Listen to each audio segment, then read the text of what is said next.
Hi, I'm Mac McCarthy, and I help people with their breakups. And today we got a live stream that's going to be hot. If you like this video, throw me a like. If you watch it after the fact of the live stream, if you don't like it, throw a no like. That's just fine. If you have a story you want to share, go visit writemac.com. The link's down below. Or if you'd like to book a live coaching session with myself, fully unpack your situation, get to the bottom of things, move forward with some clarity. I do that 1 hour, 2 hours, 3 hours at a time sometimes. And you have a full money back guarantee that if it's not helpful and useful, then you can ask me for your money back. And at the end of the live coaching session, I ask you, was this useful or helpful? People always go, I knew you were going to ask that. And I haven't had a situation yet where I had to get my money back or your money back.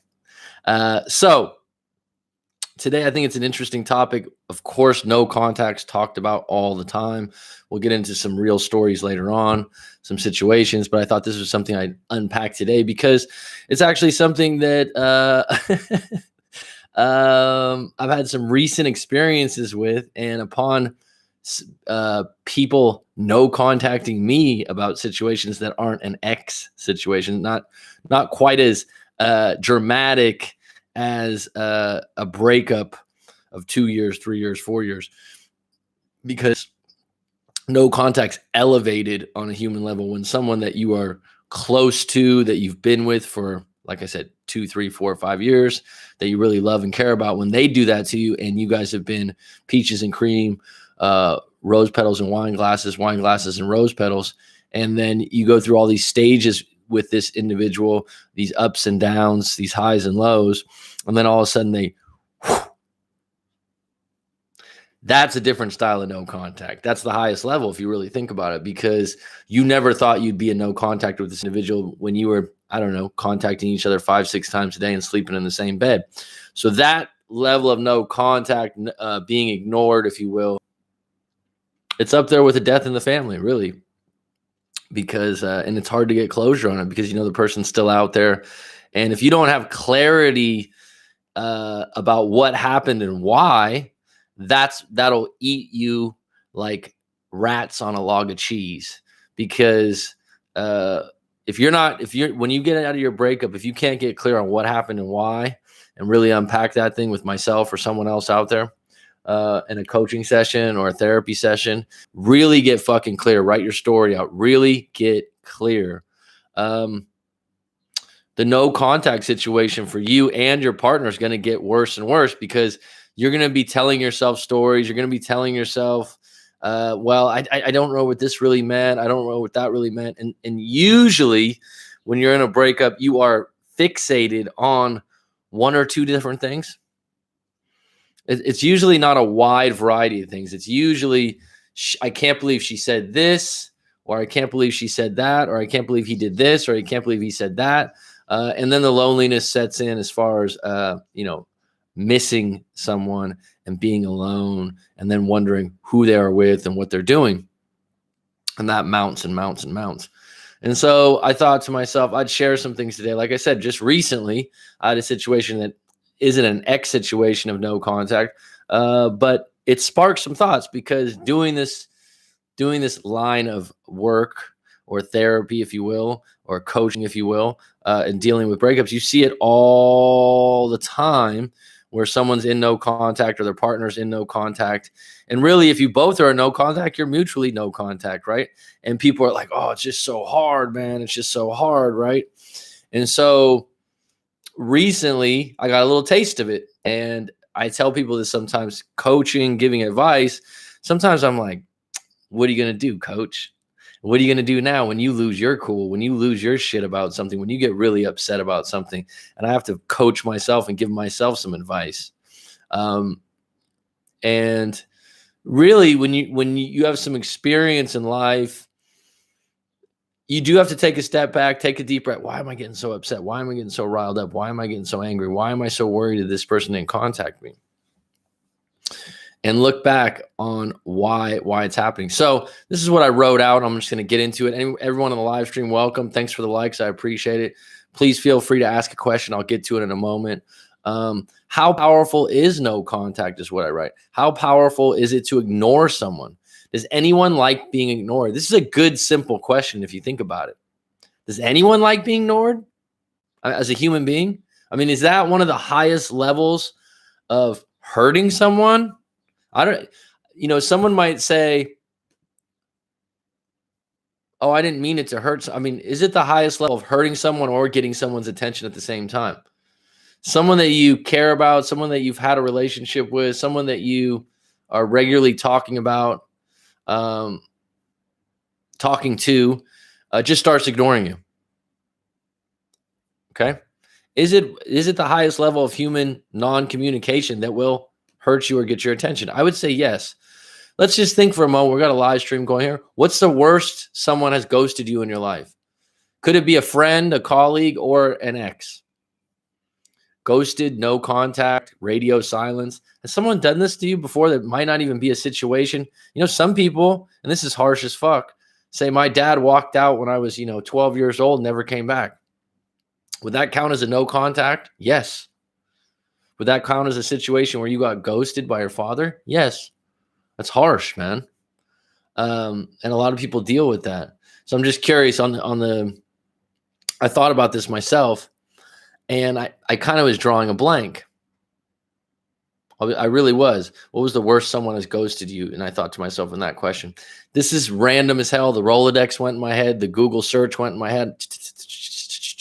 And I remember I had a paper route at about 10 to 11 years old. I had it for 2 years. So I think between 10, 11, I think about 12, I had to give it up because I was playing a lot of basketball. Loved the paper route. Did it every day. I think about 3:30, I'd get my papers, wrap them up, put them on my bicycle, go, throw them from my bicycle. And then at the end of every month, we'd have collections. And I believe I had 45 houses, 40 plus houses.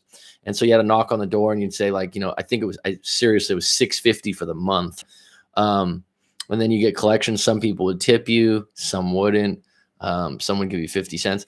There was one lady in the 2 years or year and a half I was doing it, I think 2 years, she wouldn't answer her door. She had a million cats. She was the cat lady in the neighborhood. She had cats. I don't think she wasn't home. She wouldn't answer her door.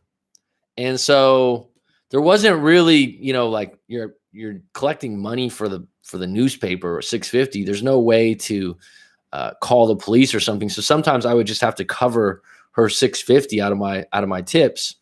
And then the next time, the next month you'd see her, you say, hey, last month you didn't pay. And then she'd kind of play dumb. And, I know the lady didn't have a very high income probably. I think she worked at the neighborhood pool or something like that. Anyhow, I just remember feeling like, wow, this lady's ignoring. I know she's home. You can see a light on in the kitchen and you're knocking at the door 11 years old for $6.50 and you're getting ignored. And it was frustrating because it was like, it wasn't end of the world type shit because the option was, I'll just, have to give up on this and I'll just pay later. But when I think I made $80 a month to deliver the paper every day, to give $6 of your money wasn't fun. It wasn't right. And so that's what came to my head first. That was maybe my first frustration with someone seriously ignoring me when I know they're there.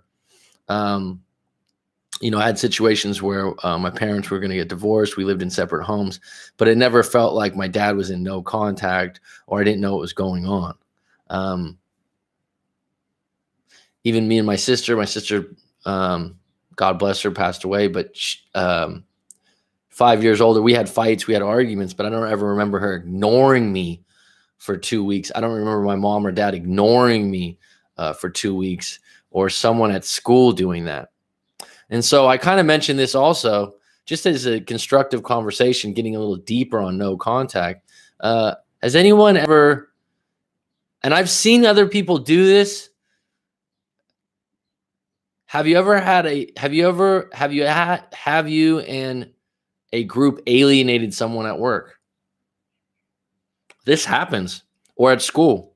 I don't remember alienating an individual, but I remember having a group of friends that maybe didn't like someone. I think women or girls when they're younger are a little bit more catty like this, where they'll gang up on someone and they'll maybe start ignoring them or just alienate them as a group. I mean, that's a highly hurtful thing as a human, right? I think you've probably seen it before.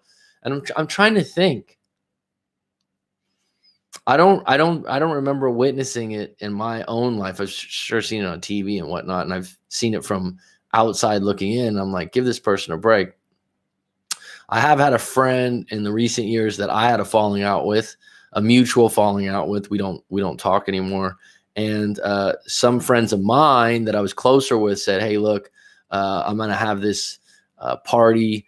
Da, da, da. Do you think I should invite so and so?" And I said, "That's completely up to you. I have no problem if you invite them. I'm cordial. I'm not, I just don't. I choose not to associate with that person anymore because we just agree to disagree. But if you want to have a party and invite them, that's completely fine with me. I won't, leave or make a scene or something like that. I wasn't interested in alienating that individual from my group of friends if they wanted to talk to him. At the end of the day, he said, "You know what? I don't really like the individual either. So I don't think I'll invite him." And the guy found out and got really upset and hurt. But the reality is, my friend made that decision on his own, and the individual's actions, personality is one that really wears on people. But like I said, the guy was hurt, right? So I'll come back to that.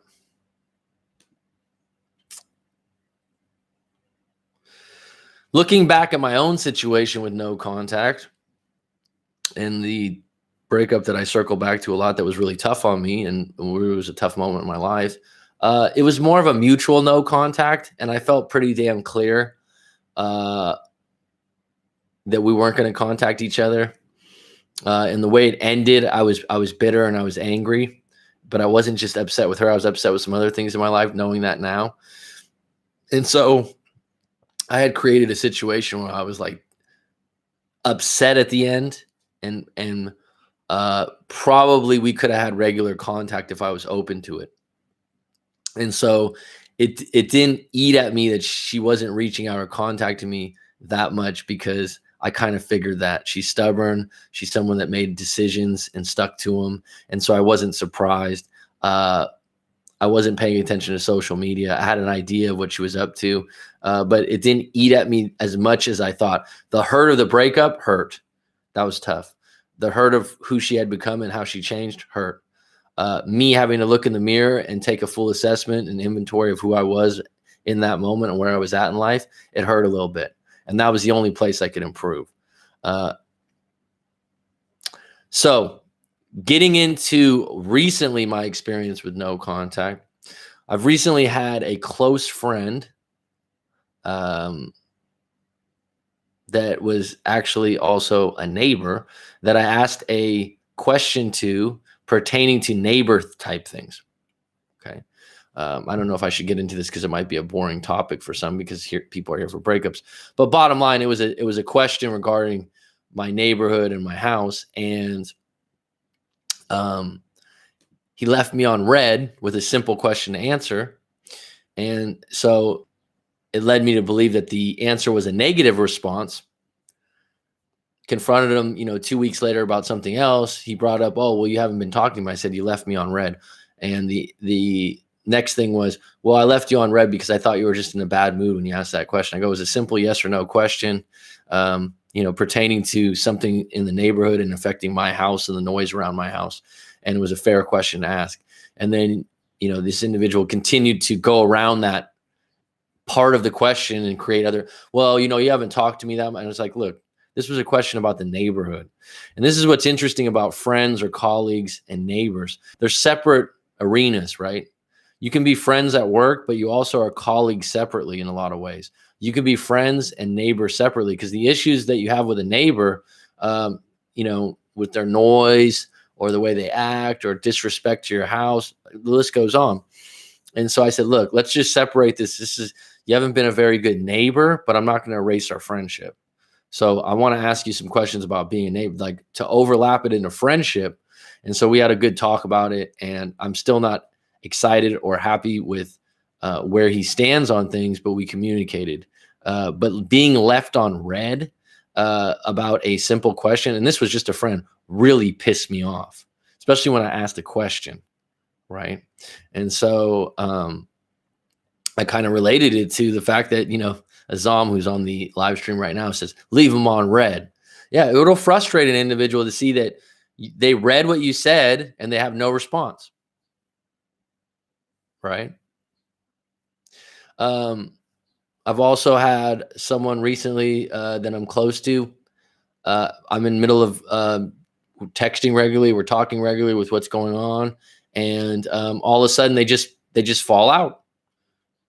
And I'm not sure what it is. I'm not sure if they're, the hardest part is when you don't think you did anything wrong, or you don't know you did anything wrong, and you're just like, are you okay? Is everything okay with you? Are you functioning? Did you not, like car accident, these kinds of things? And then that person comes back to you and goes, oh, I just had some thinking to do. I just had some thinking to do. You're like, okay, the first time, like, all right. And then the second time, you're kind of like, is this the way you communicate? But at the same time, is this, you just go gone? And then upon the second time this happening in my own situation, I thought to myself, this is really interesting. This is actually putting me in a situation where a lot of you guys are going on with your exes and breaking up. And I'm not in a ex breakup or serious situation like that. I'm not losing my cool or getting upset. But I did just start to have the wheel run where you start to assume things. You start to go, oh, is that person just okay? Maybe I should just hit them up one more time, even though I haven't been left on red, but just to see if they're okay. Why would they do this? I don't understand the seriousness. And then all these things go through your head. And I realized that's the power of no contact. That's the power of ignoring someone. Someone literally has to think about you because they're thinking, why would this person not talk to me when we were always so close and we always talk so much? Why would this person do that? It really puts someone on your mind. And then you're like, should I contact them first?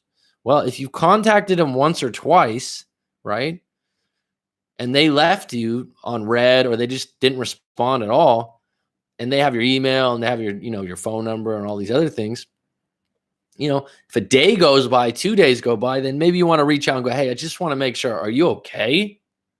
But like I said, some people, this is their form of communication. Now, getting into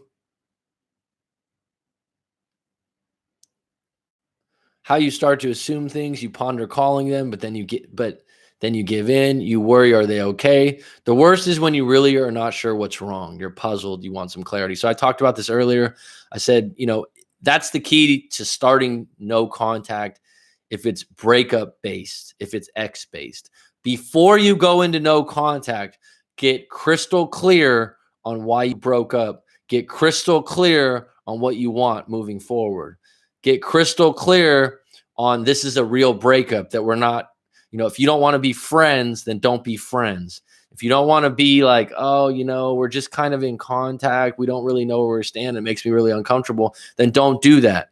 Then no contact becomes a little bit easier in the sense, at least you're not asking yourself a million questions. So I said this, have you ever witnessed a really great salesman? He's never pushy. He's willing to create dynamics of letting you choose. Have you ever witnessed this? A really good salesman, which is someone that's influencing you pretty much. They're very good at not being pushy and letting you have the ability at some point in the sale to choose some things. And they might even offer to say, hey, we can pick this up later on.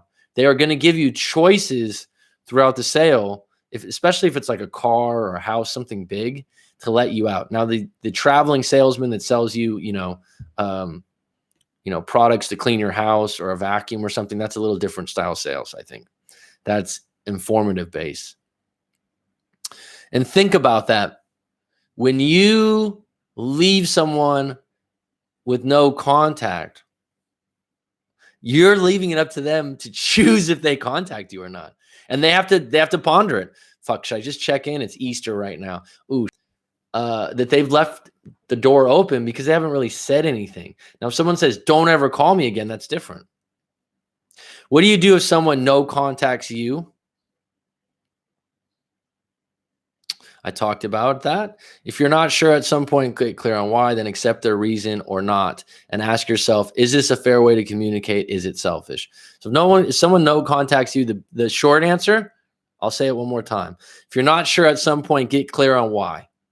then accept their reason or not and ask yourself, is this a fair way to communicate or is it selfish? But you do need to get to the bottom of why they're doing it. If they choose not to tell you, then you need to accept that also. Now, why would you no contact someone else? Why have you done it in the past? They've done something you can't forgive them for. This is why usually people no contact someone. You've done something they can't forgive you for. You don't really like talking to them anyways. I've done this before. I'm like, you know what? This person's personality and style and the way they deal with people is just worn thin on me. You constantly disagree. They have done something that has drastically hit your morals or values compass. This is probably the biggest one. Let's say someone steals from one of your close friends. You're friends with them and you're like, look, I can't talk to you either. This is just ridiculous. I can't believe you took $2,000 from Jen. And well, I needed the money. No. When someone does that, when is it in the best interest to reconcile? When is it in your best interest to reconcile with someone in no contact? A colleague or neighbor? A colleague or neighbor? Or someone that you have a significant financial thing with? That's why we have divorce lawyers, because it's the assets that need to be divided. So someone that's getting a divorce literally can't just go no contact. If there's a house involved, cars, assets, you just can't do it, right? It's very, very difficult. At some point, you're going to need to talk to each other, right? A colleague or a neighbor, you need to separate the personal part and realize we need to work together. We live next to each other. And at some point, even if we agree to disagree, we do have to have some communication. And ex, no, because negotiations ended during the breakup. They should know where you stand and if they want to come back. Okay, so that's my pitch. We got 21 on deck. Wow, we got a spirited group here today. The other question I asked, do you like to be ignored? I think no one likes that. When was the first time you ignored someone? I can't remember that, to be quite honest. Rolodex just told me right now. I remember I've had a few moments where my dad really upset me, and it's amazing how the brain works. You go back to it and you ignore them in a way that you don't want to talk to them because you got yelled at. I think I was fishing. I was a little kid and the reel got in a fishing line nest and my dad just lost it, screamed and yelled at me in a public place. I just went in the truck and ignored him. Have you and a group alienated someone at work? What was the greatest punishment? What's the greatest punishment a human can have? This is a great question to ask yourself. I think the answer is simple. I once spoke to some guy that said he was going into year 9 of no contact. At that point, why are you keeping track? Caitlin, welcome. I feel like it's human nature. People want what they can't have. The moment you start giving them attention, it's easier for them to go no contact. I feel like to want what they can't have. Yeah, it is human nature to want what you can't have. I would agree with that. The moment you start giving them attention, it's easier for them to go no contact. Keeping, counting. The woman has 3 kids by now and forgot he existed.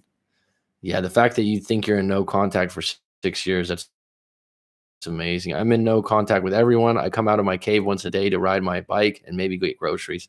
It's a situation right now, isn't it? With dating apps, people let it become so easy to ghost anyone these days because they can just go on the next swipe of it. Well, Caitlin, that's a situation. Those are shallow relationships.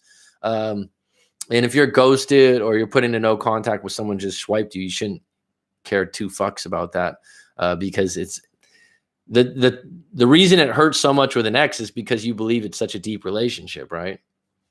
I hate dating apps. Maybe I don't know. I'm not that hard to ignore someone just because I don't think they're attractive. I would be upfront with them. Everyone's different about that. I'd say with dating apps, you need to know what you're dealing with. That's the arena and environment of dating apps. People are looking at looks first and foremost, and you don't really know who's judging you, and therefore you shouldn't judge them. With this quarantine, we're moving towards Demolition Man with Sylvester Stallone and Wesley Snipes, where people will just stick a helmet on their head and have virtual sex. Well, I hope that's not true, dude. I really do. I mean, if he ignored you, none other way around. I always end that play versus someone at school. Oh, I always end that play versus someone at school. Matt Day. Hello and welcome, Matt Day. Interesting name. Let me know if you have any questions. I don't remember seeing you on the live stream before. So if you have some questions at this point, shoot. Psychologically, for me, I would be kind of like curious to why he's ignoring me, and I would keep bugging him until I started having the upper hand. Well, that's you being honest. So this is what people like to do. It becomes a challenge when someone doesn't contact them, and someone wants to switch the tables and make them feel what you're feeling. But looks aren't everything. How do you define the upper hand? What's up, Jen? How you doing? I didn't say he had an ugly face. He's just ugly for you. Okay.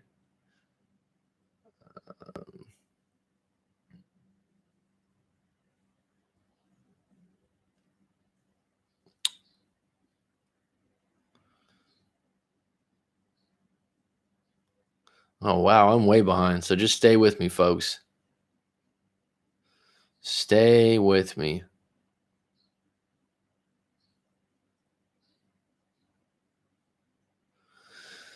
This quarantine has brought back negative emotions where I've been raging that she couldn't even bothered to contact me. I've heard some dumpers are so egotistical they get upset when the dumpy doesn't contact them. Absolutely. Hi, Coach. What's up, Ruthie? How you doing, hon? This is not for me, but for my best friend. Okay, famous. She's living with her boyfriend right now for a couple of weeks. She was stuck to his place visiting him. She can't go home because of COVID. It's been 4 weeks now, and the boyfriend said that he's not ready for a serious commitment and he doesn't want to disappoint her. What does that mean? Well, number one, it means he's not ready for a serious commitment. I don't know their. See, this is where this individual need to write their story and give me some background, Ruthie. We've done a live coaching, so you're kind of familiar with the process. But literally, I don't think there's something hidden there. If they're staying together for 4 weeks, it's much different than visiting each other, especially if you're in long distance or you don't live together. If you live together and it wasn't a choice, listen, totally get the idea that it's COVID and maybe someone gets stuck at your house for 4 weeks and then you got to deal with it and make the best of it. But maybe after 4 weeks, he's gotten a taste of staying with her regularly and he goes, no bueno.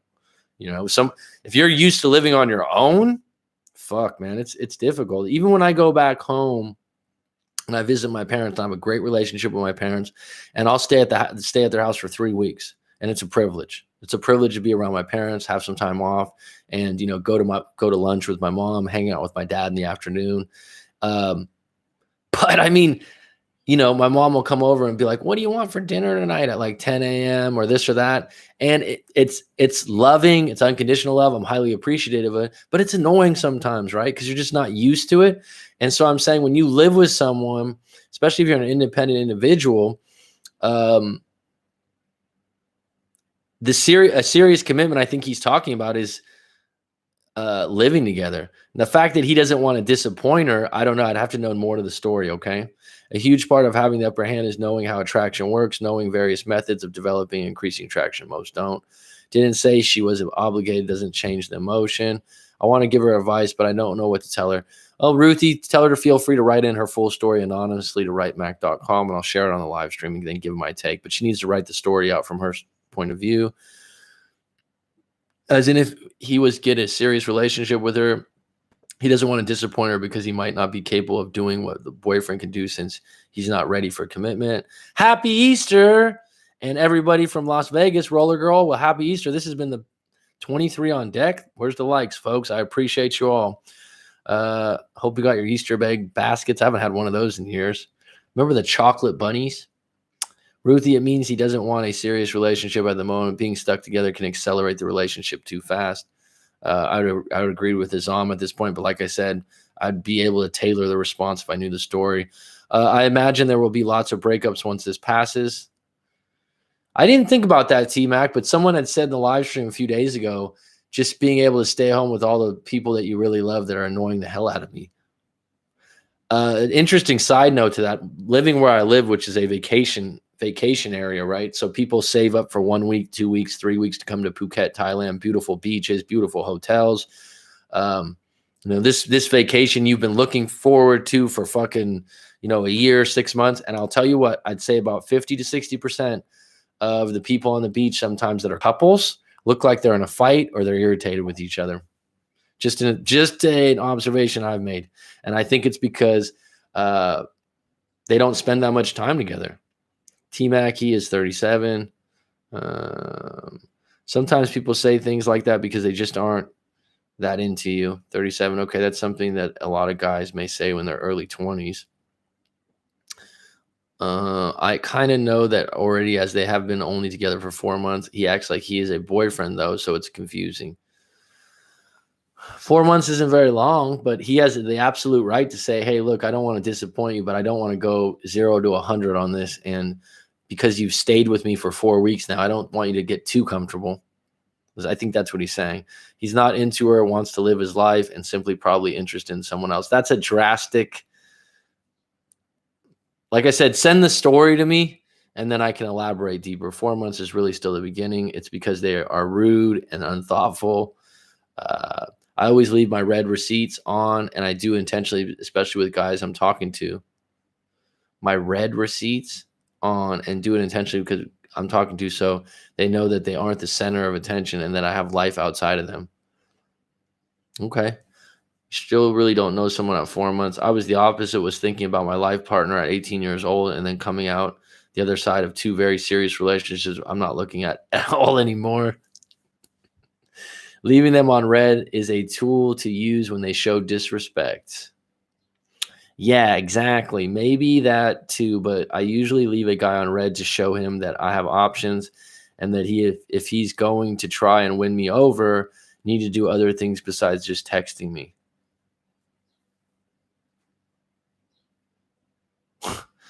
Okay. He says he cared about her and he wants things to be perfect between them, but he doesn't know what he really wants, which is very odd. And he acts like he loves her. He doesn't say it. Okay, Ruthie, the thing about love, I've talked about this before. Everyone has their own definition. Kind of like when someone follows a religion. You know, someone has a rule book, which is usually the book of the religion, and someone interprets that book in a certain way, and then someone else interprets that book in a different way, in a different way, in a different way, in a different way. They're still following the same thing, but they're just choosing how they interpret it and how they put it into action. Is that fair to do? Yeah, I think so. And love is an interpretation of what they believe love is. So hence the reason we have people that are highly affectionate, that are huggy and kissy and touchy. And then someone else, you might be in a relationship, like, oh, you know, I've had many people go, oh, they just don't like to hug or kiss me. If they didn't grow up that way, then that's not because they don't love you or they don't care about you. They're just not highly affectionate because when they were a kid, their parents were that way. And so love is shown in different ways. You know, there's a book called The Love Languages by Gary something. I haven't read it, but I surely understand where he's going with it, because people value different things with the ones they love. You know, the idea that I highly value an individual that's thoughtful, caring, kind, sweet, independent, has some kind of goals. Now, someone might go, oh, that's what everyone likes. Not really. Not really. I wouldn't agree with that. Some people like different things. Some people like a sassy, highly opinionated, you know, and they might not even know. Some men really like clingy, needy women. They probably don't even know that they like it, but I've witnessed it, that all their girlfriends are that way. I had a friend, he's been in 2 serious relationships. Both of his girlfriends, highly attractive, nice, I would call them, extremely shy. You know, where you show up to an event, they could say 2 words and stand in the corner and just watch everything. And like I said, if you start a conversation, they're a little meek. They just don't talk that much. Both of his girlfriends have been the same way. For me, attraction wise, like I said, good looking women, they're nice. I think they're nice to him, but the ability to actually interact and have conversations or be social, you know, so you poking holes at, like, oh, they don't love, or they don't like someone saying I love you. Some people, you know, when I was a kid, we didn't say it a lot. When I was to my parents, we wouldn't say, like, oh, I love you. I say it more now than ever before. And so someone could characterize that as they don't love you when they just don't show love in the same way. Or someone's been burned and they had a relationship where they were hot and heavy, thick and quick. And They love someone deeply. They put their heart out on the clothesline and they got burned. And those kind of people have a lot of trouble saying I love you and love after they've been burned. So those are all variables in that. I deal with the salesman all the time. I know the good from the amateur. I'm just a bad texter as well, too. Some people make texting very personal, phone call over texting all day over day, but this generation doesn't know how to communicate besides through message. Caitlin, how old are you? I believe you sent me your story before. I just cut a friend out of my life because of my personal conflict. Know-it-all who just bulldozes you in conversation, has no interest in my opinion. Yeah, that's T-Mac. Or,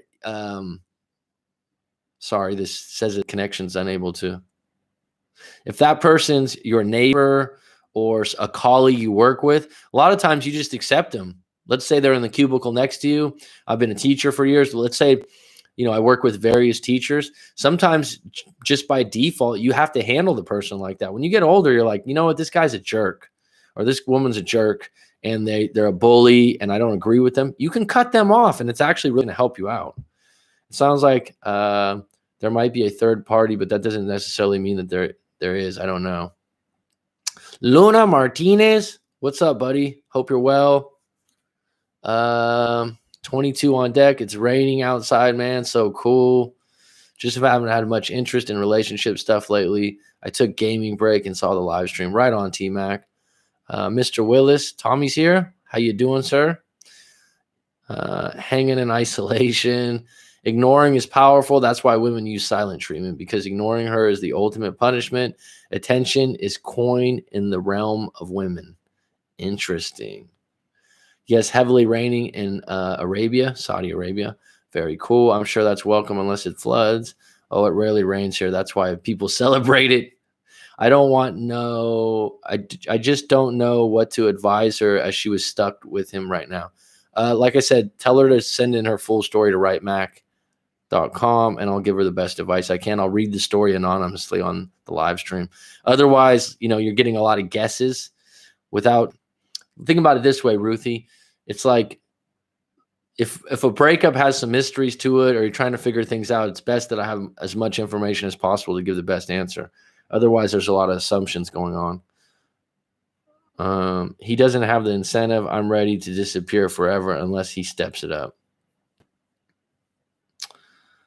I think many exes will get back and many relationships will break up. We idolize what we don't have. Familiarity breeds contempt. Yeah, familiarity goes both ways. I think monotony breeds contempt, where you have this, and familiarity and monotony are different, correct? Would you agree? I mean, they're different words. I think there's a lot of comfort in familiarity. This book called The Like Switch talks about that as CIA agents and FBI agents gain assets. They said one of the things is to make someone familiar with you as not being a threat. That familiarity, I think, breeds comfort. Monotony breeds boredom.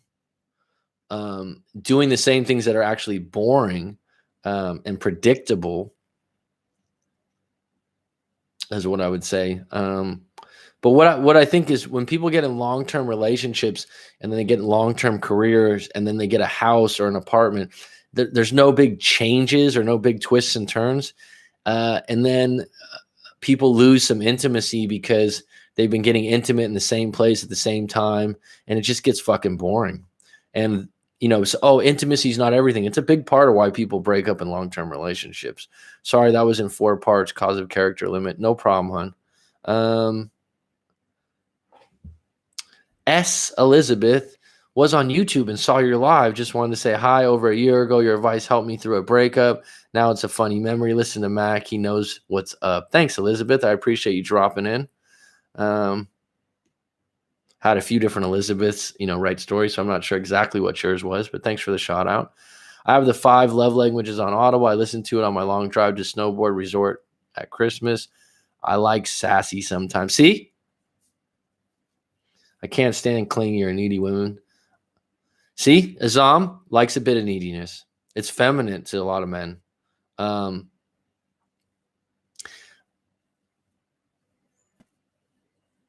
or overly clingy, I should say. I like that too. You like a bit of neediness in a man?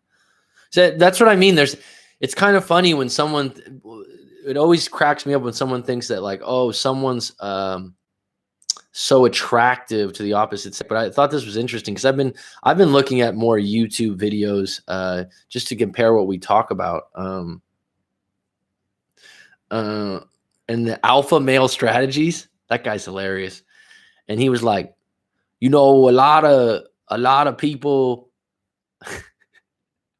He's like, if you a good looking guy, then you still got to up your game. If you flashy and you rich, you still got to up your game. And the thing is, that people are missing. You still got to have charisma.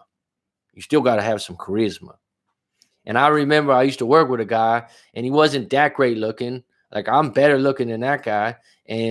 But this guy, I liked it to talk to him. And he had charisma. What's charisma? I mean, what's the definition of charisma? I think it's a great compliment when you say someone has good charisma. Wouldn't it be? I'm going to just look it up really quick.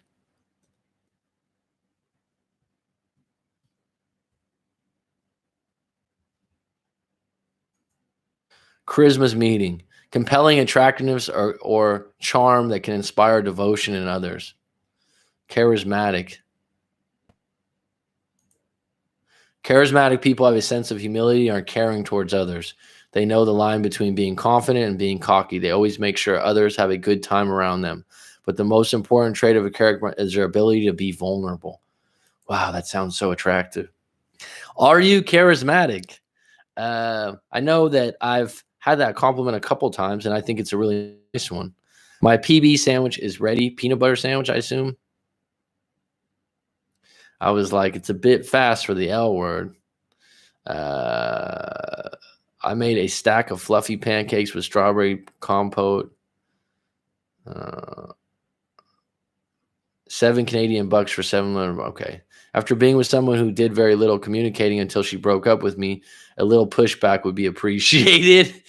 I am the karate girl who always said needs to write something.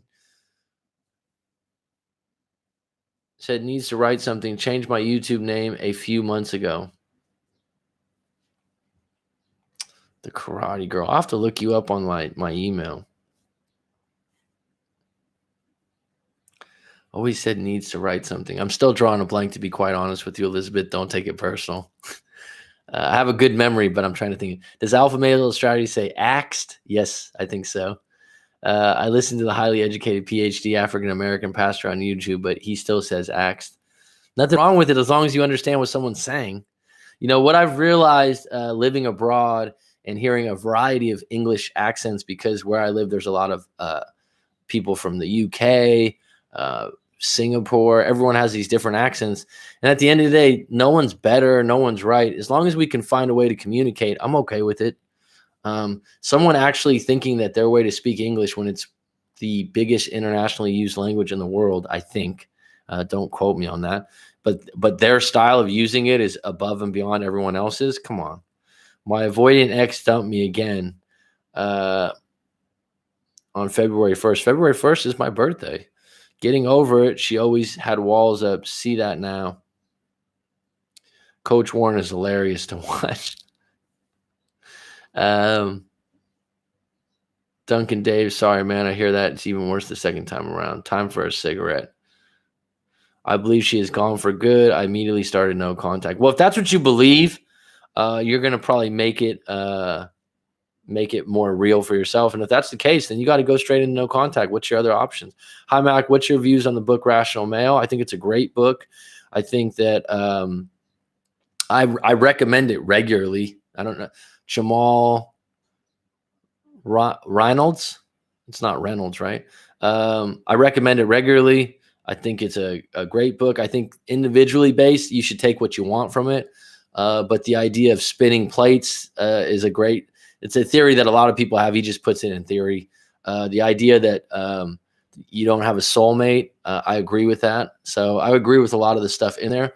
I find the way that he wrote it and he crafted it was humorous and fun. So yeah, I'm a big fan of that book. Like I said, individually based. Whenever I give someone, what I usually recommend, my four books that I recommend to men mainly, but some women I've read them to get some perspective, is The Rational Male, Models by Mark Manson, if you're starting to date again, The Tactical Guide to Women by, I believe his name's Sean Smith. It's Sean something though. And No More Mr. Nice Guy by Robert Glover. Now, those 4 books, those aren't breakup books. Those are more books about relationships, attraction as in being a man. And I think they give 4 different perspectives.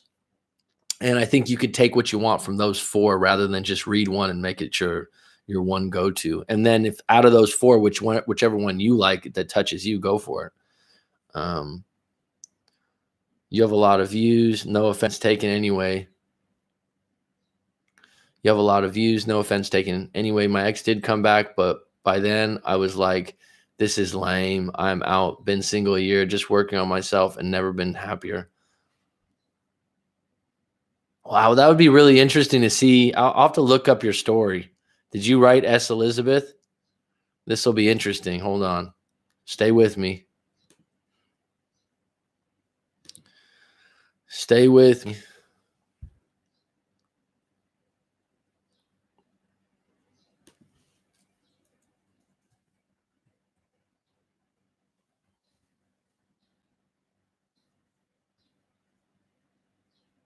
No, that's not the same person.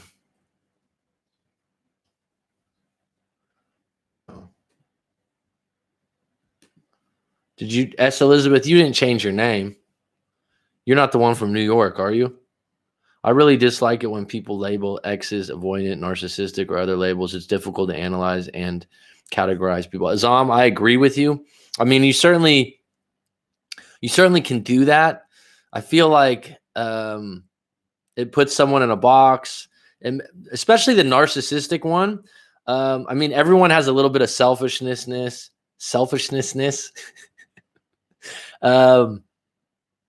And if you identify your ex as a narcissist, then it's great that you got out of that relationship, and you shouldn't be looking back. And, standing at the mountaintops and yelling to everyone about how bad they were or what an idiot they are doesn't really reflect good on you, nor does it make you move forward. Once you identify that and you're out of the relationship, be thankful. I've talked about the avoidant and the other labels. I like to, me as I like to talk about the story, where you're at as an individual in your life. If we put some boxes around you like that, then you're going to go, well, that's why I'm this way, because I'm an avoidant.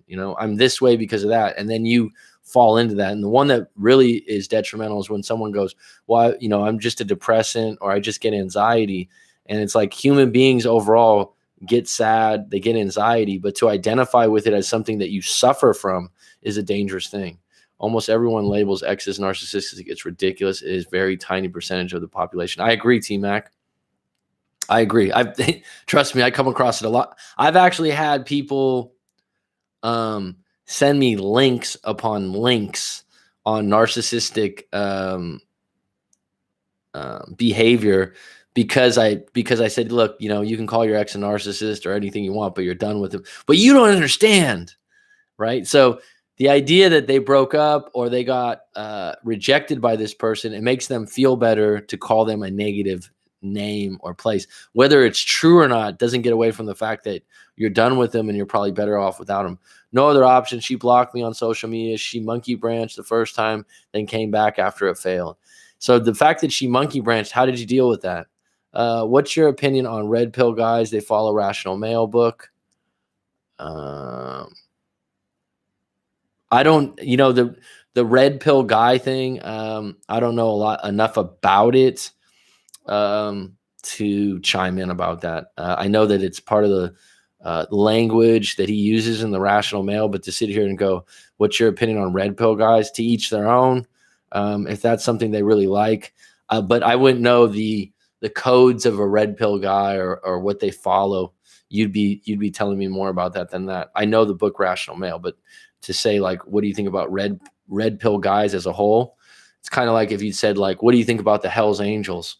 like the biker group. Never been around one. Only thing I've seen is people on TV. So me speaking on it would be extremely shallow, wisdom based. And for men, I mean, just ask you, Jamal, what do you think about red pill guys, and what's some information? What defines what a red pill guy is? And then maybe I can give you some more take. My ex most definitely is not narcissistic.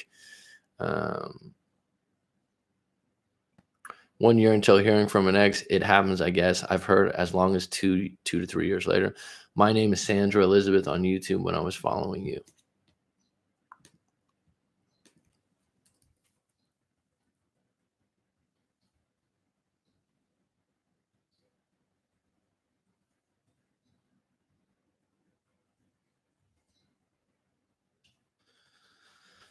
It's not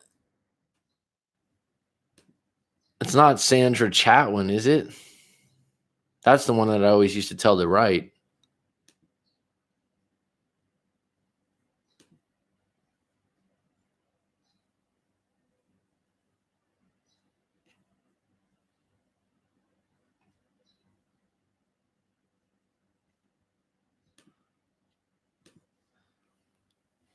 No, my name is Sandra Elizabeth on YouTube. I was following when I was following you.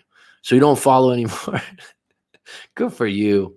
I feel like it gives you power to knock them down and insult them, but in the long run, it's better to speak nicely of them, actually, or not speak at all. Be neutral. I still recognize she has a lot of good quality. I just see that bad clearly now too. Narcissists are 6% of the population. I looked it up. Well, no offense, Duncan Dave, because you're welcome and I like the name, but sometimes we get these statistics and I just wonder where they come from. So, and like I said, I'm just when someone goes, oh, it's 6% of the population of America, of the world, of India, where did they do this study? They surely did not go around door to door and ask over 300 people in America, or, like, how do you know it would be 6%? My ex who broke up with me has bipolar. I'm thinking that's bipolar disorder, BPD, which would be a city with the name B police department. She has the hating me phase. So this means she will start to look for someone else because has the fear of loneliness for trying to come back to me, hovering my 4th breakup. Jamal, go ahead and write your story and I can give you my full take if you want to do that. This is kind of my ex who broke up with me has bipolar. Is it bipolar disorder? Am I accurate in that? What I always tell people, I'm not an expert on that. I don't know a whole lot about it. I know what it is. I've had a relative that had it. I don't want to speak on it like a doctor because I don't know anything about that. But I would say it would prevent a serious challenge in a relationship if you don't have the same thing or you don't have a background or experience with that. As long as those that follow the red pill do not use it to identify with their extreme misguided thoughts. Interesting take. I did like Corey Wayne said, played it off since I won. I don't know what you mean by that, Duncan Dave. Can you elaborate? I do think my ex-wife is a narcissist, though. I've got 12 years between us, so that definitely coming from a rational place. Okay, I remember you, hon. All right, good. You actually chimed in a lot. Well, it's good that you stepped in and said hello. Yeah, you're a great writer. I remember you just wrote very eloquently. It's better dumped to look at the relationship as it didn't serve you and take it as a learning lesson, I believe. Red pill is this. It is the simplest form, is just an acceptance of the truth of the many dynamics of relationships. Someone will use the term, though, to justify their hate, anger, which is pathetic. That's why, Rob, I don't want to speak on it because I don't know what someone's definition of it is. So thanks for clarifying that. And I don't follow it closely enough to give a deep opinion on it. I follow you still, just don't need you. No offense. That means your advice works. No problem, Elizabeth. I value the emails that we've had and the fact that you sent your story and all good. Borderline personality. I don't know a whole lot about that. I've heard that term. I'm not educated on it. I don't have any background reading on it. So I couldn't give you a lot of insight on that. I know other people have told me that. My question would be, was that diagnosed by a doctor or is that just you? Because I've had people tell me, I believe my ex has this, this, and this, and it's not from a doctor. It's just their way of saying that they have that. Secondly, if you don't have a background in dealing with that, is it the best kind of partner that you can work with? I mean, is that borderline personality thing, is that something that you can deal with in a relationship? Ask Google. I believe it was American Psychologists Associated 6% is pretty small as a population. Okay. There's so much information going around now. There's so many people, not you, Duncan Dave, but I think you'll agree with what I'm saying, that just drop things out of the air. And I just had someone, and this is this is kind of funny, that this is how shit gets misconstrued if you don't ask questions. Okay.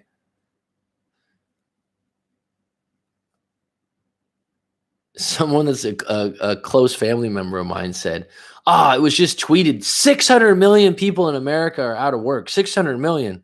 I said, there's not 600 million people in America. What? I think I forgot what the population is in America. I think it's 370, 378. I could be wrong. It might be 270. I think it's 378, something in that range.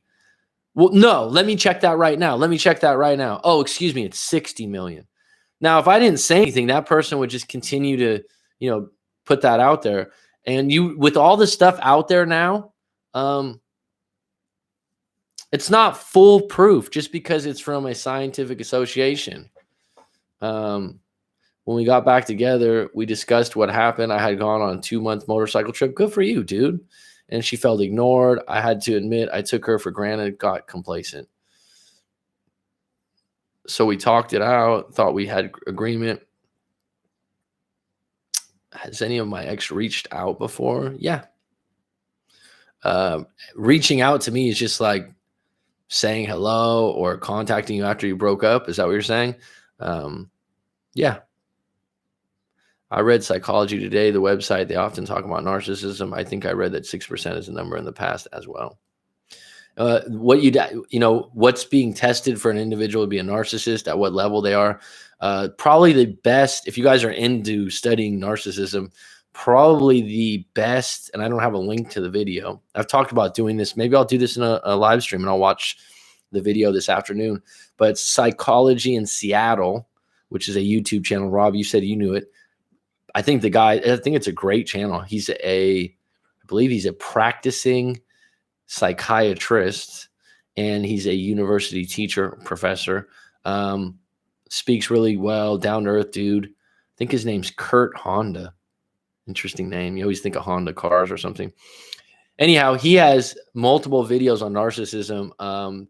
And one of the things that one of the videos he had, he's talking to a friend that's not a psychiatrist, he's just a friend. And he's asking him a variety of questions that would better identify if someone's truly narcissistic. And some of the questions that came up. So the friend started out thinking about someone that they find narcissistic. And so the psychiatrist started asking him questions. Does the friend do this? And then he said, oh my God, yeah, they do. And one of the examples is, does the friend say, you haven't talked to the friend in 3 months and they haven't talked to you, and they always blame you for not calling them? Oh my God, that's always the case. That would be one. They're either a victim or a hero in every situation. That's another one. I've heard Margaret and Craig Kenneth say narcissism was 2 to 3%. I think she said in her decades of psychology, she had one patient who was one. I mean, is that just a step above a psychopath? A step below. There have been many of so-called foolproof psych understandings formed 1940 in recent years have been proven false. I mean, it's a category that was created. I would venture to say that in these times, in the 21st century, culture-wise, especially, let's just talk American culture, let's just talk California culture, or let's just talk LA culture. You see how different it is? Like this is what people do. Oh, America's like this. Fuck, America's 50 states. Each state has its own laws.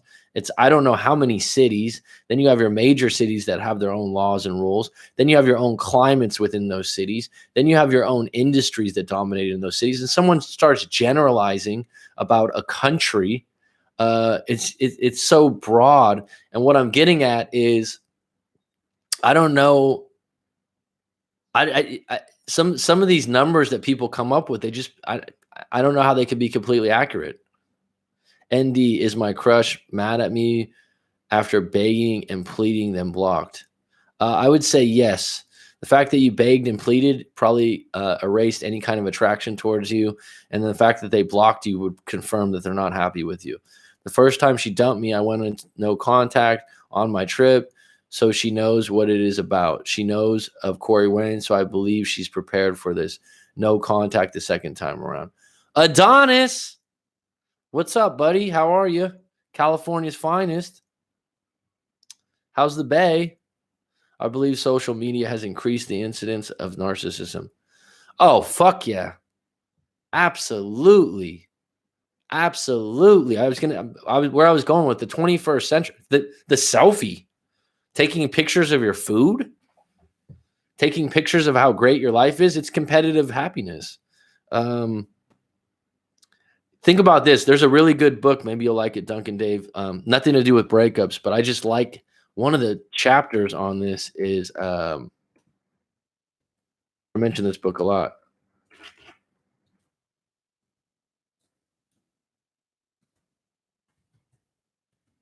Short book, extremely short book. Sebastian Junger is actually the guy that wrote White Squall, which is a famous fictional book. And he's a, what do you call it, military reporter, like on the field. He did a really famous documentary at a place in Afghanistan. I know starts with a K. Anyhow, he has a chapter on how settlers lived during the Native American times, right?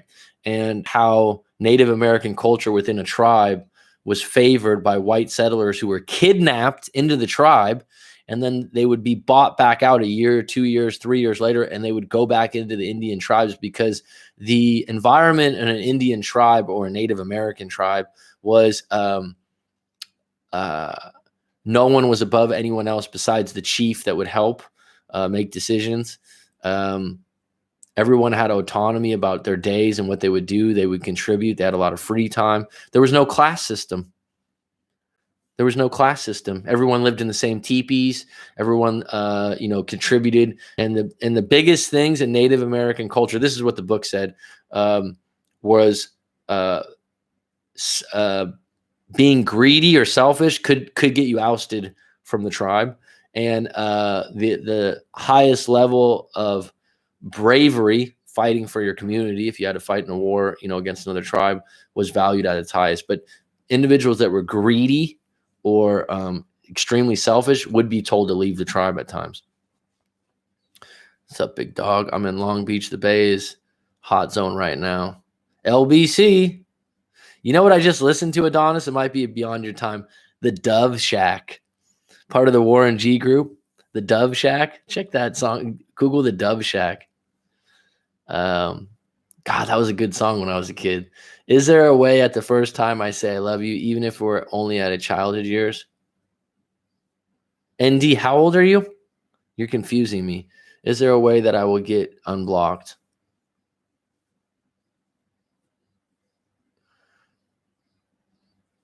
Narcissists are more tough for a partner because they take you and control you, usually end losing your identity, and you have a sort of attachment style that they get attracted to be careful. Narcissist and borderline comes under cluster B disorder. They are similar, but narc damages you more.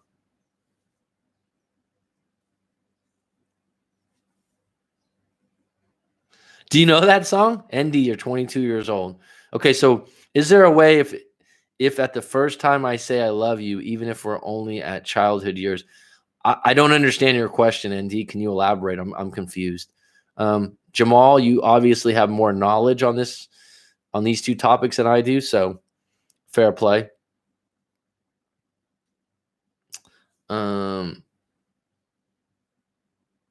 Yeah, I'm not, when you say cluster B disorder, Wajid Khan, would an ex stay in new relationship because it's realistic option to her? Yes, Adonis. Would an ex stay in a new relationship because it's a realistic option to her? Can you elaborate on that question? I don't understand. Less organized societies are like that. The smaller the tribe, the more egalitarian. As societies get more complex and larger, they become more hierarchical, stratified. T Mac, check it out. I think you might, like I said, it's a short book, but man. Well, do you know about Dunbar's Law of 150? That basically you can only know 150 people. Career success.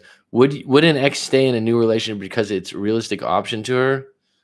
Realistic option to her career success? Can you put it in one, Wajid Khan? Can you put this in one question? I'm confused. I know all the clusters. I don't often bring them up. That's a more powerful question. What am I doing to attract a narcissist? Great question, Elizabeth. It always starts with you. If you're not okay being treated that way, you just simply won't tolerate it. I think that there's probably individuals that are insecure and much more susceptible to being entangled in a narcissistic web. That being said, if you are and you do break up and you do realize them to be a narcissistic person, then you are free. It's time to move forward. But if you are attracting those kinds of people regularly, if you're one of these people that go, oh, I always end up with a narcissist, that's when you need to take inventory and go, wait a minute, this is on me.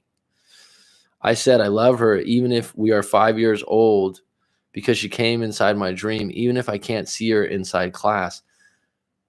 What?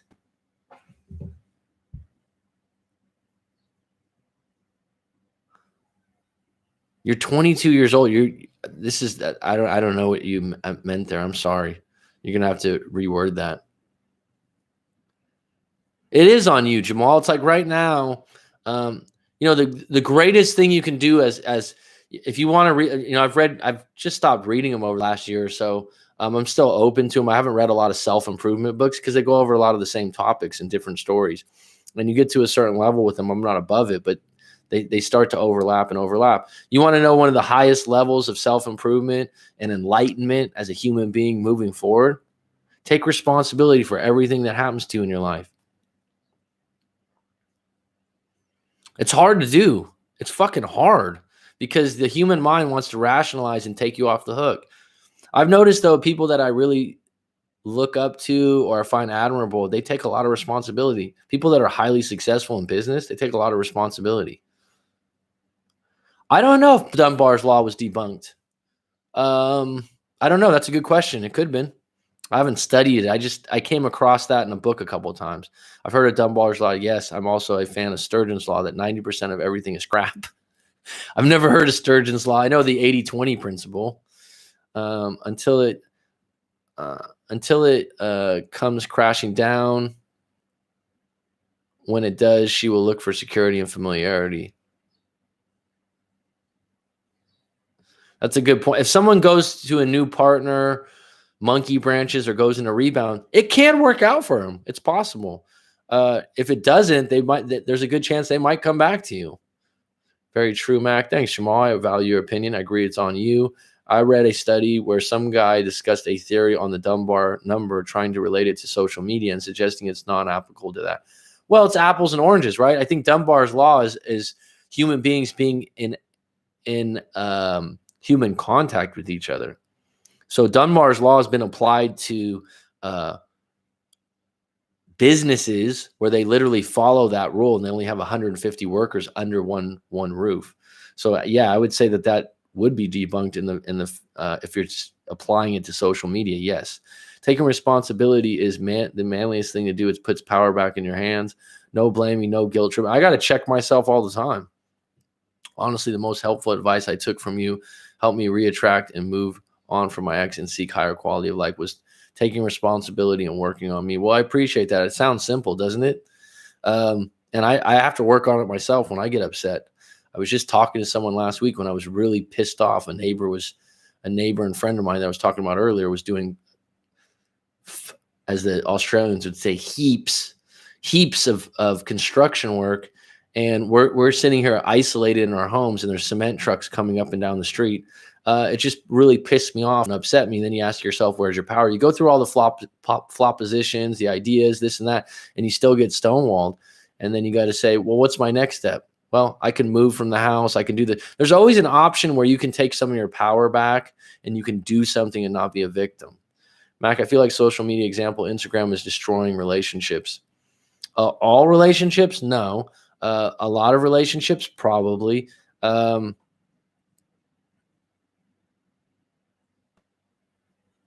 Would these social media outlets be destroying the individual before it destroys the relationship? I don't know. Malcolm Gladwell often talks about the Dunbar law or Dunbar number. Really, I just started a master class with Gladwell. That's interesting. Dunbar law is about intimacy and knowing someone. I think social media followers isn't the same. I have like 5,000 connect. Yeah. So it's apples to oranges, right? I think it would be really cool. I've thought about this before, is having a social media outlet that followed Dunbar's law, that you are only allowed 150 friends on. Not being a victim, that is wisdom and medicine right there. Thanks, Elizabeth. I know I've been a victim in my life a few times, and I know I was when I was broken up. And looking back at the self-talk I was giving, at some point, though, you need to get up off the fucking mat. And like I said, have a rocky situation like the movie. Mac, do you like Buddhism? I'm not sure if you follow a religion. I was born Catholic. I haven't.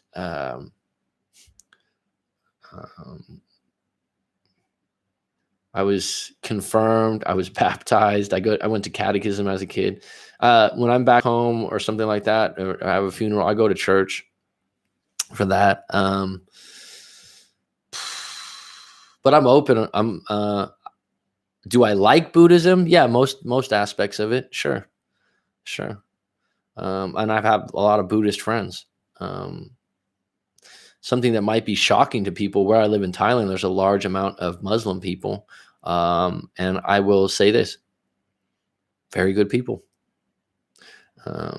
I've never maintained more than 3 or 5 close friends at a time. I think that's accurate for a lot of people if they're honest about it. I have a lot of friends. I have a lot of contacts. I have a lot of people that, like right now, I have a friend staying at my house. I have a room down below. So he has his own entrance. And I met him over a year ago. He was visiting here for a week and a half from Alaska. And I said, he'd come back, just let me know. You can stay downstairs at my house, this and that. So a year later, what I was going to say about that 3 to 5 close friends at one time, the 3 or 5 close friends can change, especially these days. Instagram perpetuates a fake, unobtainable concept of beauty. It also presents easy temptation. Judy Jack, you're good with words. Mac, are you familiar with the hedgehog's dilemma? No, I am not. Enlighten me. Well, we're an hour and 13 minutes. We got 18 on deck. I'm highly appreciative of it. And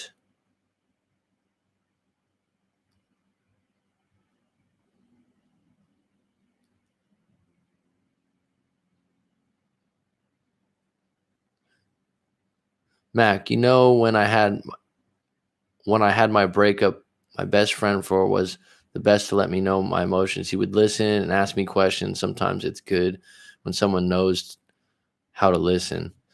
I'd say that is probably the number one thing I've improved at being a breakup coach. I've always been good with conversation and communicating, but I've become an extremely astute listener.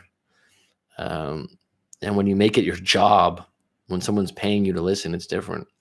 And what I would say to that is that I notice statements from friends, acquaintances, different.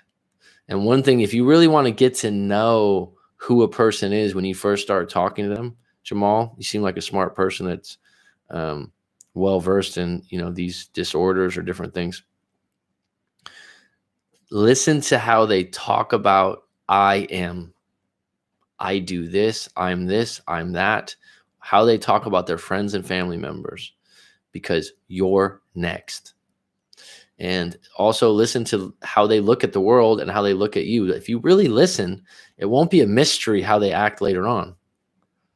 I like my alone time. I'm good just going out twice a week. Only exception is love interest. Well, that's a big one. The hedgehog's dilemma, or sometimes the porcupine dilemma, is a metaphor about the challenge of human intimacy. It describes a situation in which a group of hedgehogs seek to move close to one another to share heat during cold weather. They must remain apart, however, as they cannot avoid hurting one another with the sharp spines. Though they all share the intention of close reciprocal relationship, this may not occur for reasons why they cannot avoid. Listen to how they talk about exes as well. I agree. You know, in my past, I'm proud to say that I don't have any angst towards my exes. I don't have any issues or anger. And they were good relationships, and they're good people. It's a reflection of yourself. We were only 5 years old when we were classmates when I transferred out of school. Then she started arguing with me, started chatting as usual. I've respected her always. Then she asked me if I was imagining. Then I said, "You're 22 years old now, and you guys have been together since you were 5? That's amazing. Thanks, Mac, for sharing your gift and letting me drop in. You truly are a doctor for the brokenhearted. Keep up the good work. Gotta go now." Well, I'll give you the why. Thank you so much. I appreciate that, and it means a lot.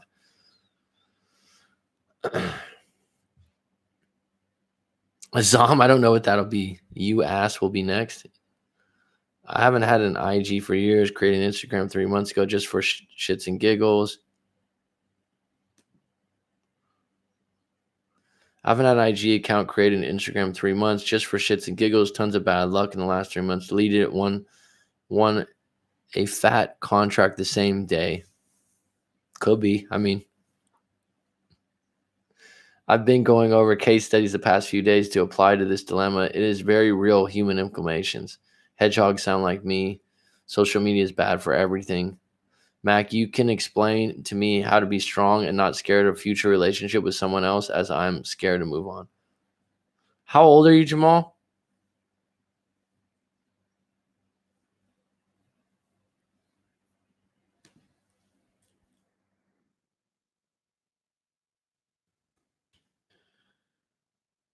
Go to writemac.com, ND. You can write your full story in, and I'll unpack your story in 25. Okay.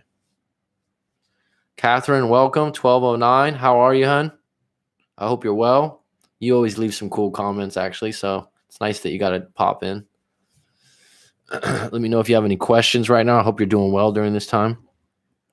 I do notice you, like I said, from you don't come in the live streams a lot, but you do leave messages on the comments.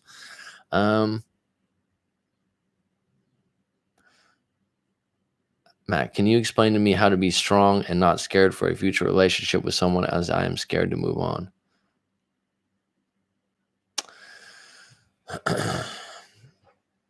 What are you scared of specifically, Jamal? A lot of times people say, "Oh, I'll never meet someone like this again," or "I'll never get a chance like this again." That's not true. What's eternal in our life? What is eternal? If you build a statue, if I build a Mac McCarthy statue, that would be eternal. If I wrote a book, that'd be eternal. But relationship-wise, what's eternal? Everything's a series of moments. And Jamal, you're in a moment right now. You're in a moment. Think about it this way. Jamal, if that's your name, Reynolds. I want to say Reynolds, but Reynolds has a book being written about him right now. And you are in a chapter that sucks. It's a turning point. Right? And this is the part of the movie where everyone's going, what's he going to do next? Is he going to be scared to move on? Is he going to never talk to another woman again? Is he going to be chasing a bad relationship that everyone from the movie screen or the book can tell is bad for him? Or is he going to get his fucking balls back, get on deck, and realize I can turn this ship around. Eternal, our relationship with ourselves. Okay. Jamal, what I'd say at 25, what's overlooked a lot of times, is if you're scared and you're upset, the exercise, the books I recommend, your self-talk's big, dude. You think that they had, and I'm not plugging this guy. I'm not saying that, you could like him or not like him, but I don't know if anyone's heard of, what's up, Clarabelle, NY's finest. Hope you're okay, hon, being in New York. You're in New York, right? Wish you all the best there. I'm good, hon.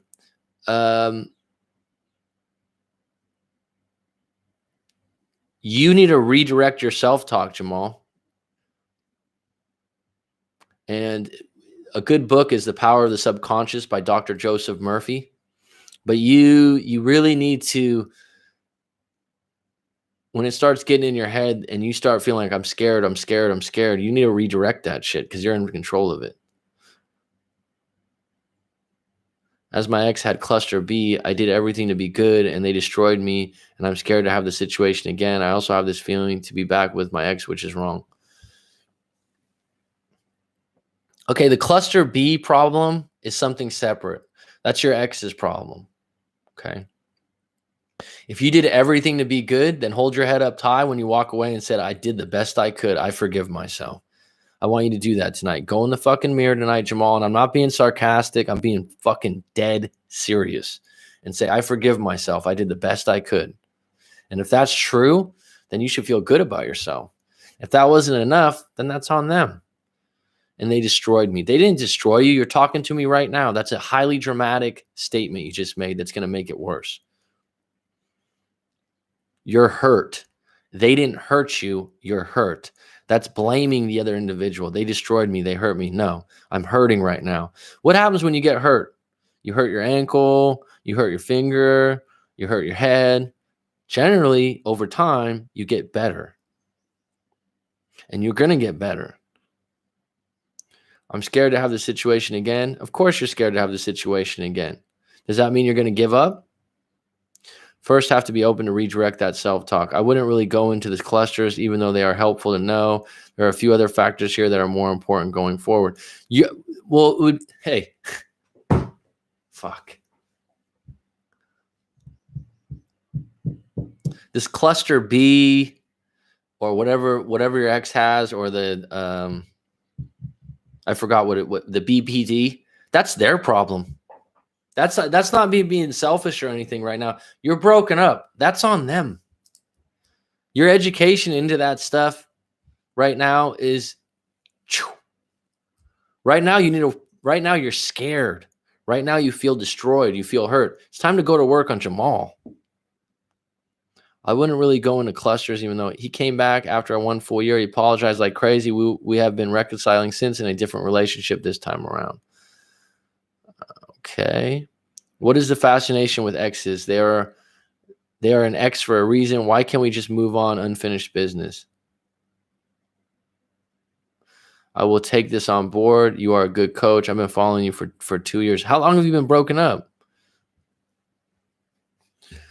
What is the fascination with exes? I think that first of all, not everyone's fascinated with an ex. Some people are able to let go. The people that actually let go, they have a lot of confidence in themselves, and they have confidence in themselves because of the way they look, or they have other areas of their life they're proud of. Okay. And I talked about this before. It's going to be in my book. The first thing you need to look at, how are you as an individual in your life outside of the relationship? If you're in a really bad place outside of the relationship, work, family, spiritually, physically, you're going to be fucked. You're going to be fucked up because it's just, you having a girlfriend, boyfriend, husband, or wife has been a crutch for you to neglect a lot of other areas of your life. Now, if you're doing the best you can, if you got a job you like, you're taking care of yourself, you exercise regularly, you have some kind of spiritual practice, maybe you meditate, maybe you don't do all these things, but you do a lot of them and you feel pretty damn good about yourself. These are the people that get through breakups pretty fucking damn good. I've met them. I've talked to them before. I'm like, you're going to get through this. Like the first month or 2 months, they're going to be fine. There's other people you talk to, they got 4 or 5 fires to put out before they even get to the point where they're going to, entertain having a good partner. And the thing is, when you're in a bad place as an individual, you attract other bad individuals. Different time around with my ex, but much different this time. But he came back 1 year, 12 months. Let that sink in, Monica. The advantage is knowing the clusters is more or less to have some sort of insight as to what you might expect from the person. When they show you who they are, some going into denial. I'm surprised you still had feelings, Clara. Matt the Jolly Coach, what's up, buddy? Is this I believe you're French Canadian, if I have a good enough memory? It's been a while. Ex for a reason is just a cliche. When my ex has her mood swings and becomes cold because she has the phase, which I hate, but you have to leave me phase. So I watch your vids and be prepared when they break up. How about this? How about writing out the ideal partner and excluding a partner in the future that has serious mood swings? I completely worked on me and became a better version of me, Monica. Read a ton. And I always remember Clara Bell's favorite book, which I haven't read yet, are something Scars by Bianca. Something. The scars you heal, the scars you keep. I think your work is genuine. This is why I watch your stuff for 2 years. Well, thank you. It is genuine, actually.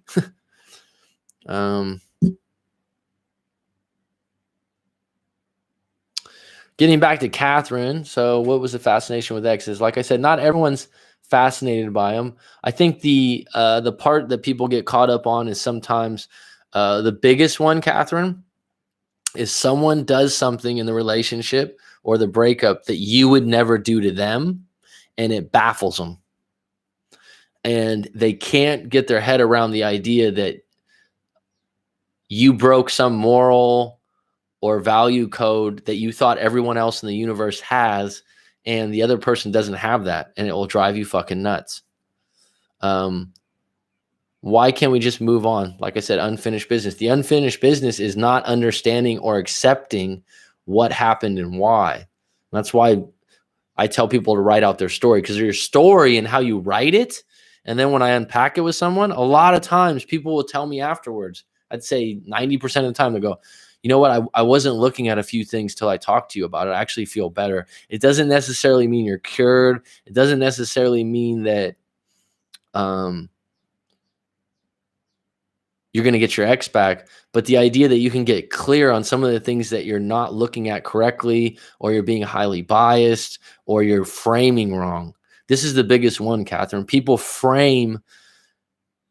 When you break up, the fact is you broke up. You're not together anymore. You're now on Facebook in a single status. You now tell your friends and family we're not together. That's a fact. How it went down, the story you tell everyone around you, has very few factual events. It's more opinion-based.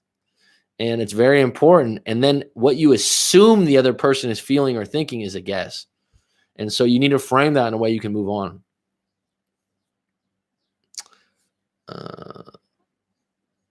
I think your work is good. Strength and scars. I see it online all the time. Laugh out. You remember the strength in your scars, baby. I have a very good memory, Claire. I remember you from the get-go, hon. And I know you go to some of the other channels and stuff like that. You were on the live stream a long time ago. What do you think of people that can seem to get over an ex after an extended period, meaning years? What do you think of people that can seem to get over, that can or can't, that can seem to get over an ex after an extended period, meaning years? Did you mean can't? Yes, I am. You're good. That's why I come back. French Canadian, see? Any coaches you look up or respect that which made you want to be a coach? By the way, Mac, your family well in America with Corona? Yes, my family is well at the moment. Thank you for asking. That's kind of you. I like Corey Wayne, and I like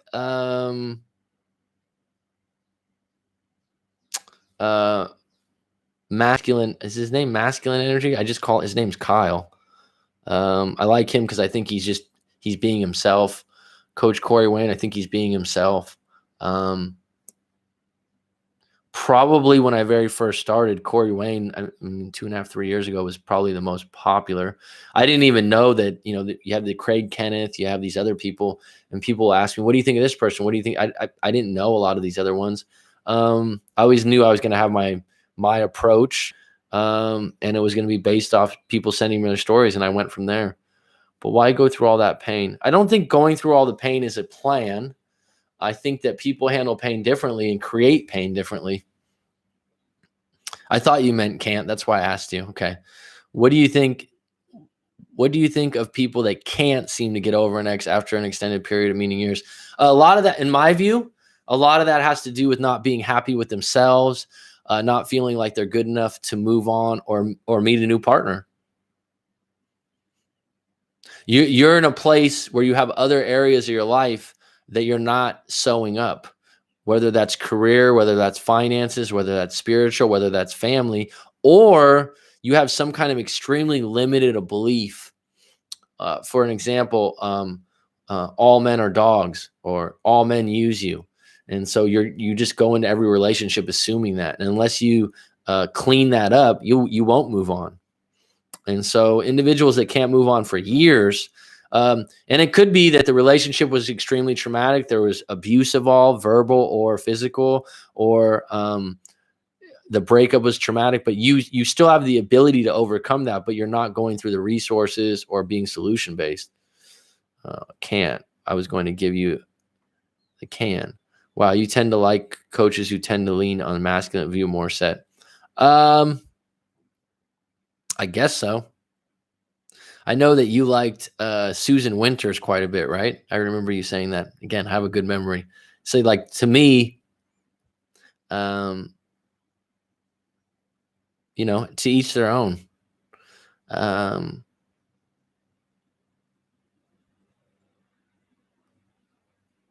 Mac, will you ever marry, and what's your opinion on marriage? Yeah, I think I'm open to it. I have never been married.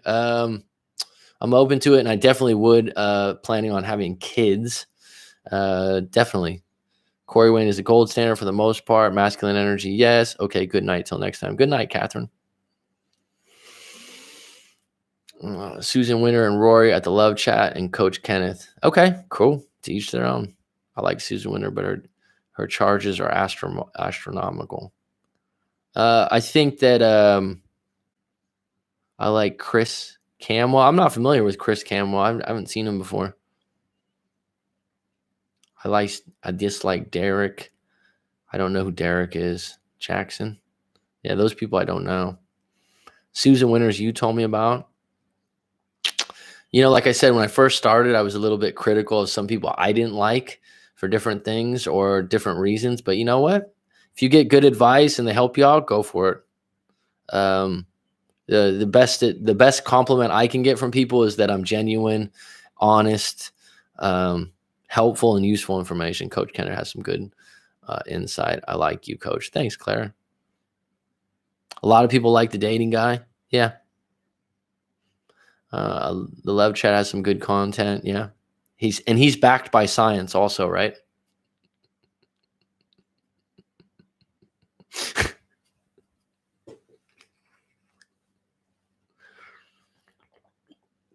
Sorry, I just couldn't help that.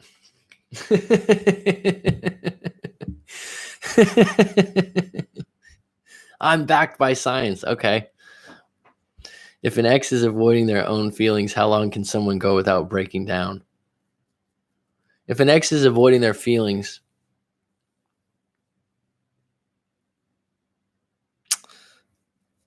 so you're saying that you're assuming that your ex is avoiding their feelings and that's why they're not contacting you?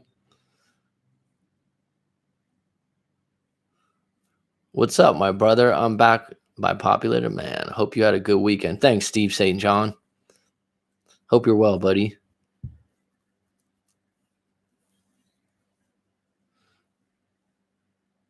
Well, that's what Wajid Khan. Wajid. What nationality is that name? I'm just curious. If an ex is avoiding their own feelings, that's your assumption. So this is where people spin narratives to make them feel better. Oh, my ex is avoiding their feelings. That's why they haven't contacted me. How do you know that? Pakistan. Wow. How do you know that? I wonder how many good relationships end based on assumptions and not true communication. Oh, yeah, Monica. Shit.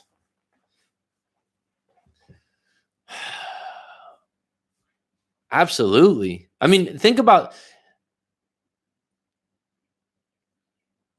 every communication is a miscommunication. I've heard the quote before. Seek to understand before you seek to be understood, right? That's part of the 7 habits or what that book is. No, if a woman wants you, she will reach out.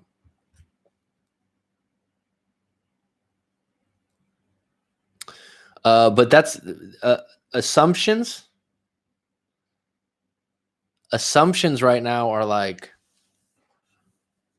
it's really hard to fight them too, because you just, um, you must love. I'm a way that the other person feels free. Let them go when they break up. Something in the relationship weren't working for the other person. I mean, I don't know. I'm asking if they are. I feel like that way from knowing them. If an ex is avoiding their own feelings, how long can someone go without breaking down? The simple answer to that, Wajid, is that every individual will be different. There wouldn't be any kind of like, oh, the average human would be 1 hour. The average human would be 2 days. It'd be different for everyone. So you're trying to unpack a question that would be related, that would be individually based. It's almost like everyone has a different fingerprint. So what would be the best fingerprint? I don't know. How long can someone go without breaking down? That would be individually based on outside factors. I think we all have communication filters. We filter info based on experience, but we truly don't listen openly. Bobby Rio, is that a breakup coach? It's a funny name. I agree with what Monica just said there. I think we all have communication filters. We filter info based on experience, but we truly don't listen openly. And we, okay, so like some people are just asking me right now about some of these different breakup coaches, right? For me to give you my opinion, first off, I'm biased because I like what I like. And there's a couple of breakup. I just don't even like the tone of someone's voice. And someone would say, oh, that's not fair. No, it's honest. I don't, someone with a squeaky voice and the way they talk affects you. Have you ever listened to Audible? I like Audible books. Sometimes I'll get a book and I'll be like, I can't even listen to this because the person's voice or accent is really hard for me to get into. And that's a filter alone. Filter, certain words trigger people. If someone uses a word, they're like, what did you say? And you're like, oh, it's just a word. And your definition of each word, like I say, love, defined differently by every individual. Depends on attachment style. Bobby Rio speaks on relationships, etc. Okay, I'm not familiar with them. My grandmother married my granddad. They're both first love. It's hard to find that, huh? Times have changed, Jamal. Times have changed. I would say that is tough. Judy Jack, I'm not saying I have the greatest voice, okay? I'm just saying that's one thing. If I said something about one or two of those people that you guys mentioned, I like their voice, you'd be like, oh, that's totally not fair. Well, I mean, it's honest. Our nasal voice is annoying. Love advice is not good. Stay away from them. And also Brad, they con man that says your ex to say where that beach went crazy guy. Oh yeah, Jamal, you've seen that video I made when I was first starting out. I call them dirty filters. Sometimes we need to clean them. Sometimes we need to find someone who uses the same filter of communications. Or I would say I haven't lined it up this way, Monica, but when I do a coaching session, which me and you have done, I help you figure out where you're filtering maybe too much or where you're not being open enough. I would say that's actually something I do when I go through your story or what's going on with you. Judy Jack, that's the person's voice that I'm annoyed with.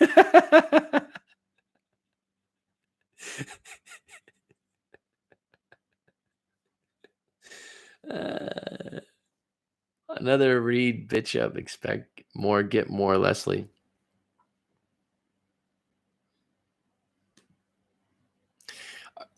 I just don't want to. I'm not trying to throw him under the bus because a lot of people like him.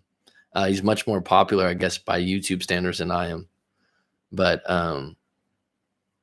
I could be long-winded, I guess, too. I'm just trying to be, you know what I mean? Like I said, to go here with these other people, like I said, I'm biased because I like my approach and I think I do really good work. But, I haven't been a client of theirs. But yeah, that would be the voice that's annoying for me. And what's always interesting to me is like,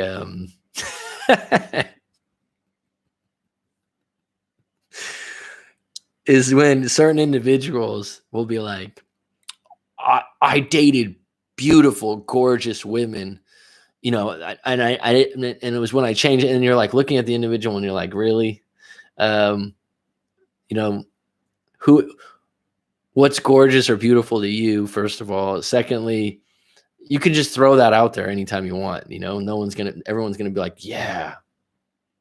What does it mean when an ex breaks no contact, then declares the text before you can reply? What does it mean when an ex breaks no contact, then deletes the text before you can reply? It sounds like they had cold feet and changed their mind. It sounds like they wanted to contact you but thought better. And until next time, by Rory of the Love Chat. Good read too. You are popular in our hearts. Thanks. I think CK has a good intentions. Means a lot. I think so too. Craig Kenneth, I think he has good intentions too. Yeah. And until next time by Rory on the Love Shot. Is that book good? Did he write that book? Something said that it was selling on Amazon or something. Is that and until next time, is that just a breakup book? His voice sounds like a news in a weather storm. Okay. Gorgeous blow up doll. No, but when someone goes, oh, I was, when I was younger, I just dated gorgeous women. I just, and women don't usually do that, actually. Isn't that funny? Women won't go, oh, I only dated hot guys or something like that. Guys like to throw that out there. And I just think it's funny because someone could show me a picture of a woman they think is absolutely gorgeous, which gorgeous to me is like a 10 or that's above beautiful, right? And you're like, yeah, she looks cool. She's cute. What? To each their own. Everyone finds beauty and attraction in a different place with different people. So when someone starts throwing that around and then you're like, you look at the person, you're like, you're dating beautiful and gorgeous women. What am I seeing? What I'm seeing on some dating channels is feeding people hope that exes will come back. I think this can be dangerous. It keeps a person in a loop of waiting for an ex. Oh, I agree. I suppose that's why I always stuck with my approach, and I'm pretty happy with it because I think it's the best thing for you. That if your ex comes back, it's a bonus. Craig and Margaret have a strong educational background relative to mental health. That's different than breakup advice, though. Yeah, and that's what they hang their hat on. I've talked to people before in a live coaching session. I haven't watched them a lot, but I haven't been in a situation where I'm in a breakup to go to them. That being said, like you said, Judy Jack, they have good intentions or they give it good advice. Everyone's different. There's the thing about breakup advice and YouTube and the internet. You need to be responsible for your own choice, right? I do like the dating guy stuff. Very creative, smart, yet wicked humor. A lot of people do. Yes, true. Keep them on the hook for them to buy their shitty Get My Ex packages.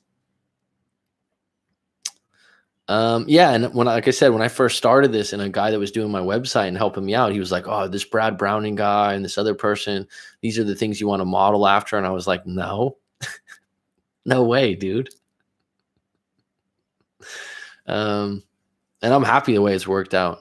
It's been good. Everyone, you should just have your own approach. I mean, this is the beauty of the way things are evolving, and with all this crap that we have going on with coronavirus, that's wicked, tough, scary.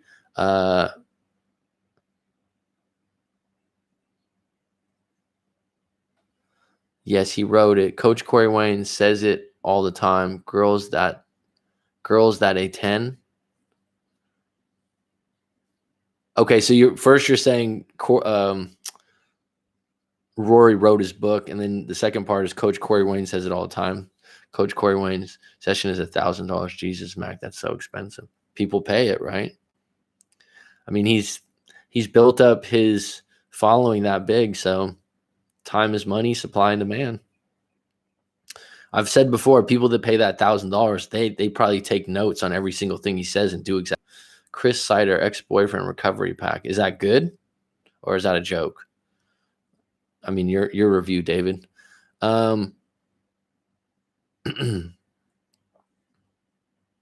The feedback I've gotten from a lot of people myself is that I'm like a good friend that's known them a long time, or a family member, like an older brother or something like that. And they feel like I care. They want my opinion, but I don't come at it from a PhD therapist point of view. The thing I feel bad for people is that they shell out a ton of money on X advice when they're at the most emotional. They're going to get over it one day and think, what did I do? I will say this, Judy Jack, and one of the reasons I was able to do this myself and charge money to talk to people is because I paid people to talk to. I talked about that in a video. I had a hypnotherapist I went to, and that was expensive for me at the time. It was like $300 for 3 sessions. She made you pay up front, $330. It was in San Francisco. I talked to a energy healer / kind of psychic lady, Deb Manglis, who's pretty famous actually now. I talked to a card reader, and I had a family member who had went through a breakup, and his ex had come back, and he just made time for me regularly, and he didn't charge me. That being said, I saw the value in talking about it with someone that cares. Chris Sider is so long-winded. It's like, get to the point already. I don't know who that is. Oh, Corey Wayne dates all the time. That he dates women that are 10s. Like I said, I mean,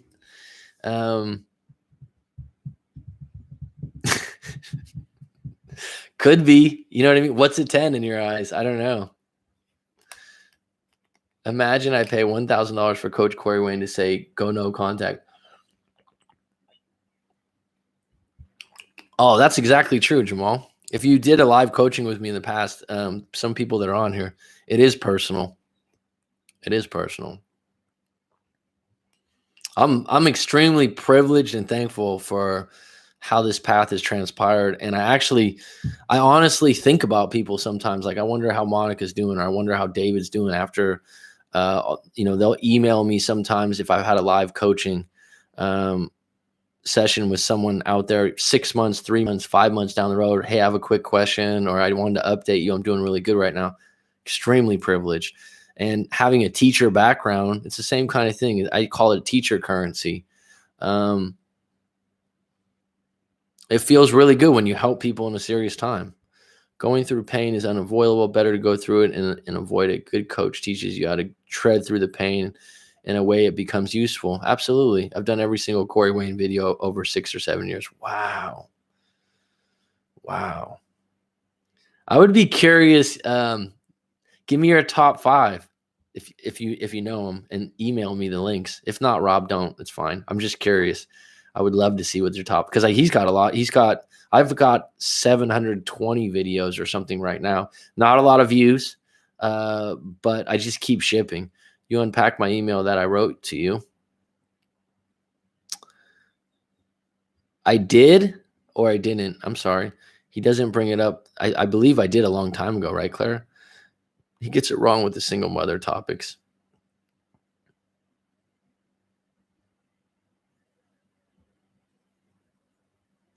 Well, I have talked to, there was someone else that has a prominent YouTube channel that's not Breakup Coach. I'm not going to say who it is. And I know the guy. And he's met a lot of women through, his channel's hugely successful. And he ended up meeting, I believe he says his dream woman through the channel. So maybe Corey Wayne meets a lot of women being that he's got 200,000 subscribers through it. He gets it wrong with the single. How does he get it wrong with the single women topics? Spending $1,000 for coaching must be like seeing your bar tab after a drunken night. I would charge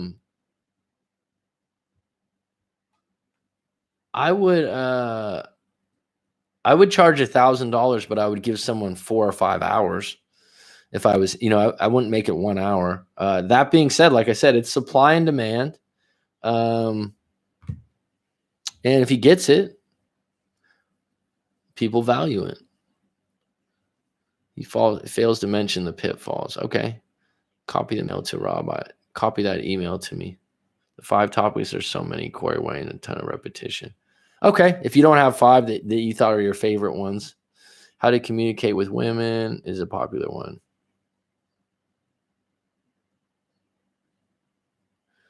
You did, Mac. You give good advice. Thank you. Have a good night. No problem, Wajid. I'm thankful that I'm helping someone out in Pakistan. Are you in Pakistan too? It's amazing what YouTube touches, right? The amount of people that I've talked to someone in Chile, Argentina, Austria, Azam's in Saudi Arabia. No, you're in New York. Okay. Shit, man. I hope you're well. It's tough there right now, man. 1,000 is simply too much. At that point, you're dealing with the rich. Yeah. And you know what's interesting about it? If I was to get to the point where I was that busy, you can raise your rates, right? That's fine. But I do enjoy the live coaching sessions so much. People might go, "Oh yeah, right." I would want to keep it to a rate that was more affordable because I enjoy it myself. It's like being a teacher for years. It doesn't feel like a job to me when I'm up in front of the class. It's also effort. You can gain a lot of free info if you're willing to put in the time. One-on-one live coaching, though, goes above and beyond going through YouTube. To interact with someone real time, ask questions, unpack things, it's worth it in my opinion. Rob, that's true. Emails he gets are from successful business people who does his coaching sessions. I like Corey, but the hang out, have fun, and hook up will not always apply to all situations. That's a very common line he uses. Well, I'm sure I have some common lines I use too. It's funny because I have a friend. I was just saying, well, you're in the rose petals and wine glasses face, and he starts laughing, and he's like, "Where'd you get that one from?" I go, "That one's mine. That's mine." I've been saying that for a while. Hang out, have fun, and hook up. I know what he means by it, though. I know what he means by the idea that, simplify it. Don't. What I tell people, especially because I never consider myself quote unquote a dating coach, but a lot of times people after their breakup come to me and want to talk to me about their dating, and I've actually helped them out a lot. And I said, like I've said before, go on bad dates, which means that you're open to a bad date. So, and secondly, if you make a mistake, spill a drink, laugh at yourself. Don't be so serious. Women actually like a guy that has some humility and isn't perfect. I always feel like Corey is in some golf tournament for the background he uses in the videos. He gets it wrong with women. His audience is not women, it's men. He can be chauvinistic with his approach with them. I'd agree. Sure. I think that he's more male-based. So's masculine energy. He's more male-based. Sure. I'm both. Anyone in their 20s all the way up to have I talked to someone in their 60s? 50s for sure. I've definitely emailed and corresponded with people in their 60s. So yeah, it's just a bit more direct without caveats, or perhaps should be explained. Explain. Mac, can I ask, will you be happy for one of your clients? Can I ask you, will you be happy for one of your clients you coach for them to start their YouTube and coaching? Would you support that and give them advice on how to set up? Absolutely. Absolutely. I actually am working on a platform for that. So if you're interested in that in the future, Jamal, are you talking about yourself, or is this just I'm actually working towards that now. And I do believe more people can do what I do and have their own style, because the number one thing that helps people during a breakup is have someone that resonates with them. Corey isn't overcompensating for the lack of sex he's had in the past. Now he's trying to make up for loss. Okay. That line bothers me too. Just way too superficial. Well, it's very simplified, right?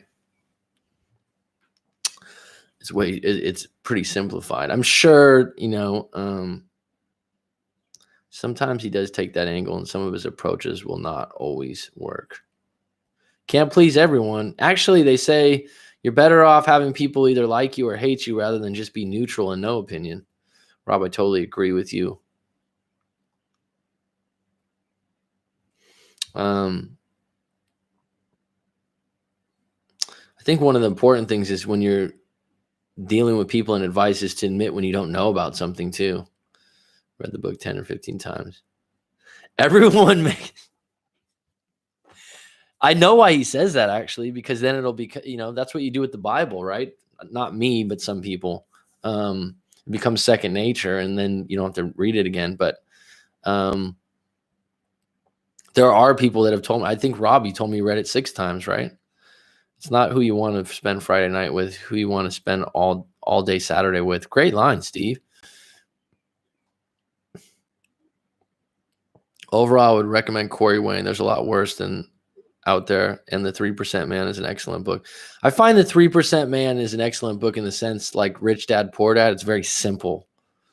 So it's not convoluted. The structure of the book can be read by a variety of people and understood. And there's something to be said when there's simplicity involved in a book. Like I said, Rich Dad, Poor Dad, which is one of the most famous financial books. It's a very simple book to understand in the way it's told.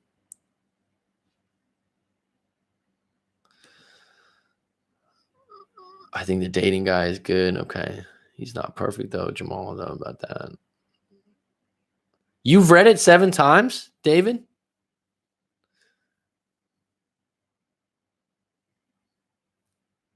Do you like the book that much?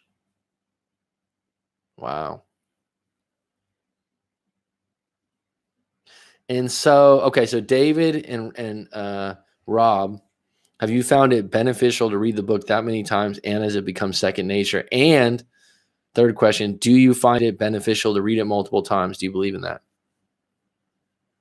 Jamal read it 8 times. See? Well, I mean,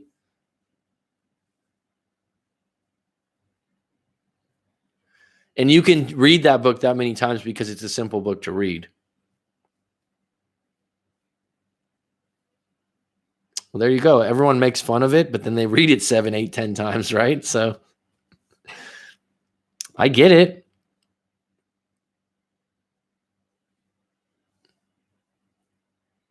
Okay. Becomes second nature, right? Like I said, people make fun of that all the time, but I'm like, I know where he's coming from. And it becomes muscle memory. I definitely a 3%, man. I always, if I was going to be critical of one thing, I just always thought it was kind of strange to call your book 3%. Like, where would you come up with the 3% number? But that's just, I'm sure that could be explained. Only 3% of men act like this. Where did you get that from the sky? That's not from a study or something. But that being said, it doesn't take anything away from the book. Tori Takes on Guns too is also not my thing. What do you mean takes on guns? For a lot of guys, if they don't reinforce a few messages of thinking, they can possibly revert back. I agree. Is there another book, Rob, because you read a lot, that you would recommend someone read repeatedly, like The Rational Male?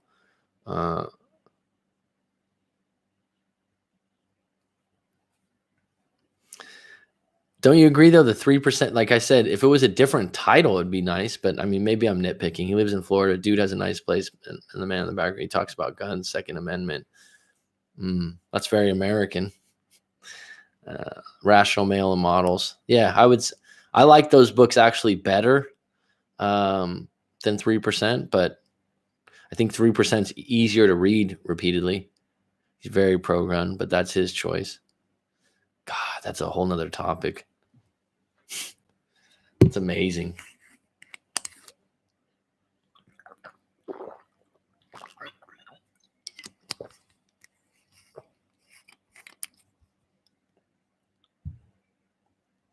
How many times have you read The Rational Male and Models? Just out of curiosity.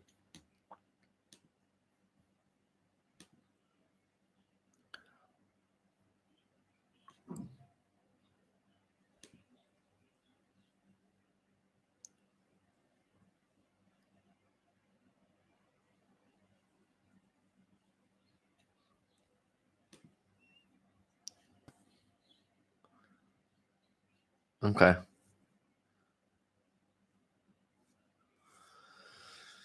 Two hours. Just came up on 2 hours. We had a spirited one today. It's Easter for a lot of people. I will keep going. I'm a little bit parched, but this one was really good today. Really, really good. I still appreciate Susan Winters, who caters to men and women. She's written 2 books and have appeared on Oprah Winfrey and have a large audience. Well, good for her. I think she started out in TV. If I looked at her background correct, she doesn't have a background in relationships. I always liked reading the Mars Venus collection, interesting and informative. If a person stops that, chances of reverting back to their old unsuccessful ways increases. Yeah, it becomes second nature, right? I see what you're saying. I understand. Thanks, Steve.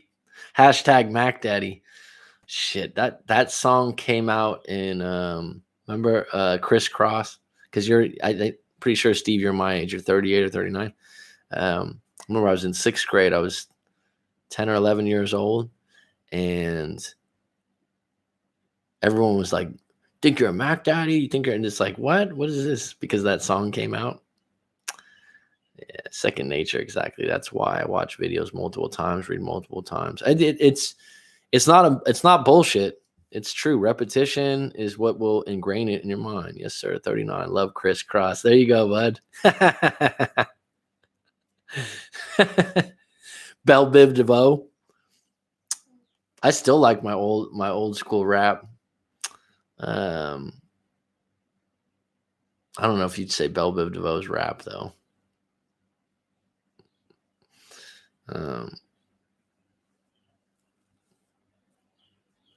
Remember another bad creation, Digital Underground, the Humpty Dance. It's like it's funny because music has a way of putting you back where you were at in life when you really like that song. If you haven't heard it in a while, it's pretty cool. I'm reading books. Author Mandy Hale, she has a Facebook cult following for single women. Latest book is called Enough, focusing on self-love. I heard you mention the video game Contra in a previous video. Love that game too. It's true. You remember there was a code to get 30 men? It's funny because in my notes for writing this book, for writing my book, one of the things I wrote, have you ever died in a video game, then got to play the game again, only to learn how to not the game Contra, you get 30 lives, right? If you did the code. So you could just keep playing, or you can just start the game over. It doesn't work like that in breakups. Up, down, left, right. Yeah. Oh my goodness. That was a great game because you could play with 2 friends. You could play with 2 people at one time. And I wasn't very into Nintendo that much as a kid. I only played, I think, Mario Brothers, Tecmo Baseball, and Contra as the only ones. And after that, I was never into like Super Nintendo or any of those. I like to go ride my bike and play outside and play sports. I don't know if the new generation does that, but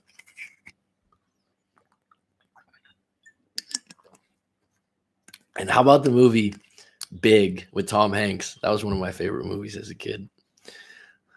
Any closing questions since we got 18 on deck? Quick relationship questions, some topics for the next show. Went 2 hours, 4 minutes. It was a pleasure. This was nice. I appreciate you all. Steve St. John, Rob IS, Judy Jack, Claire, thanks for making a special appearance. I'm happy that you got things cooking with your 1 year of X. David Jeffers, always a pleasure, my friend. Jamal contributed nicely today. April was in for a peekaboo. May was a little bit quiet, but always appreciated. Monica, a vet on the set. Wajid, representing New York and Pakistan. What else do we have on today? Azam, Salma. Oh, and Elizabeth popped in to show some respect and kindness. Thanks, Mac. Rational may have made me upset a bit because it shows women's real intentions. Liked your videos where your video outside and talk about coronavirus. Oh, thanks, Clara. Did you come up with 10 good things that can come of this? Stay strong. Black Book Basic, what's up, man? I'm here. Good for you. I don't mind. All good, buddy. I'll check it out. Of course, Mac, always enjoy the live streams. Lots of people tonight. Enjoy the conversations.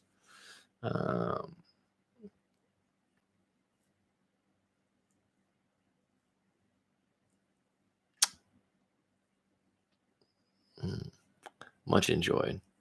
All right, folks, it's curtains. Wish you all the best. Happy Easter for those that have Easter today. Happy Sunday otherwise. It's actually Monday for me, but see you tomorrow.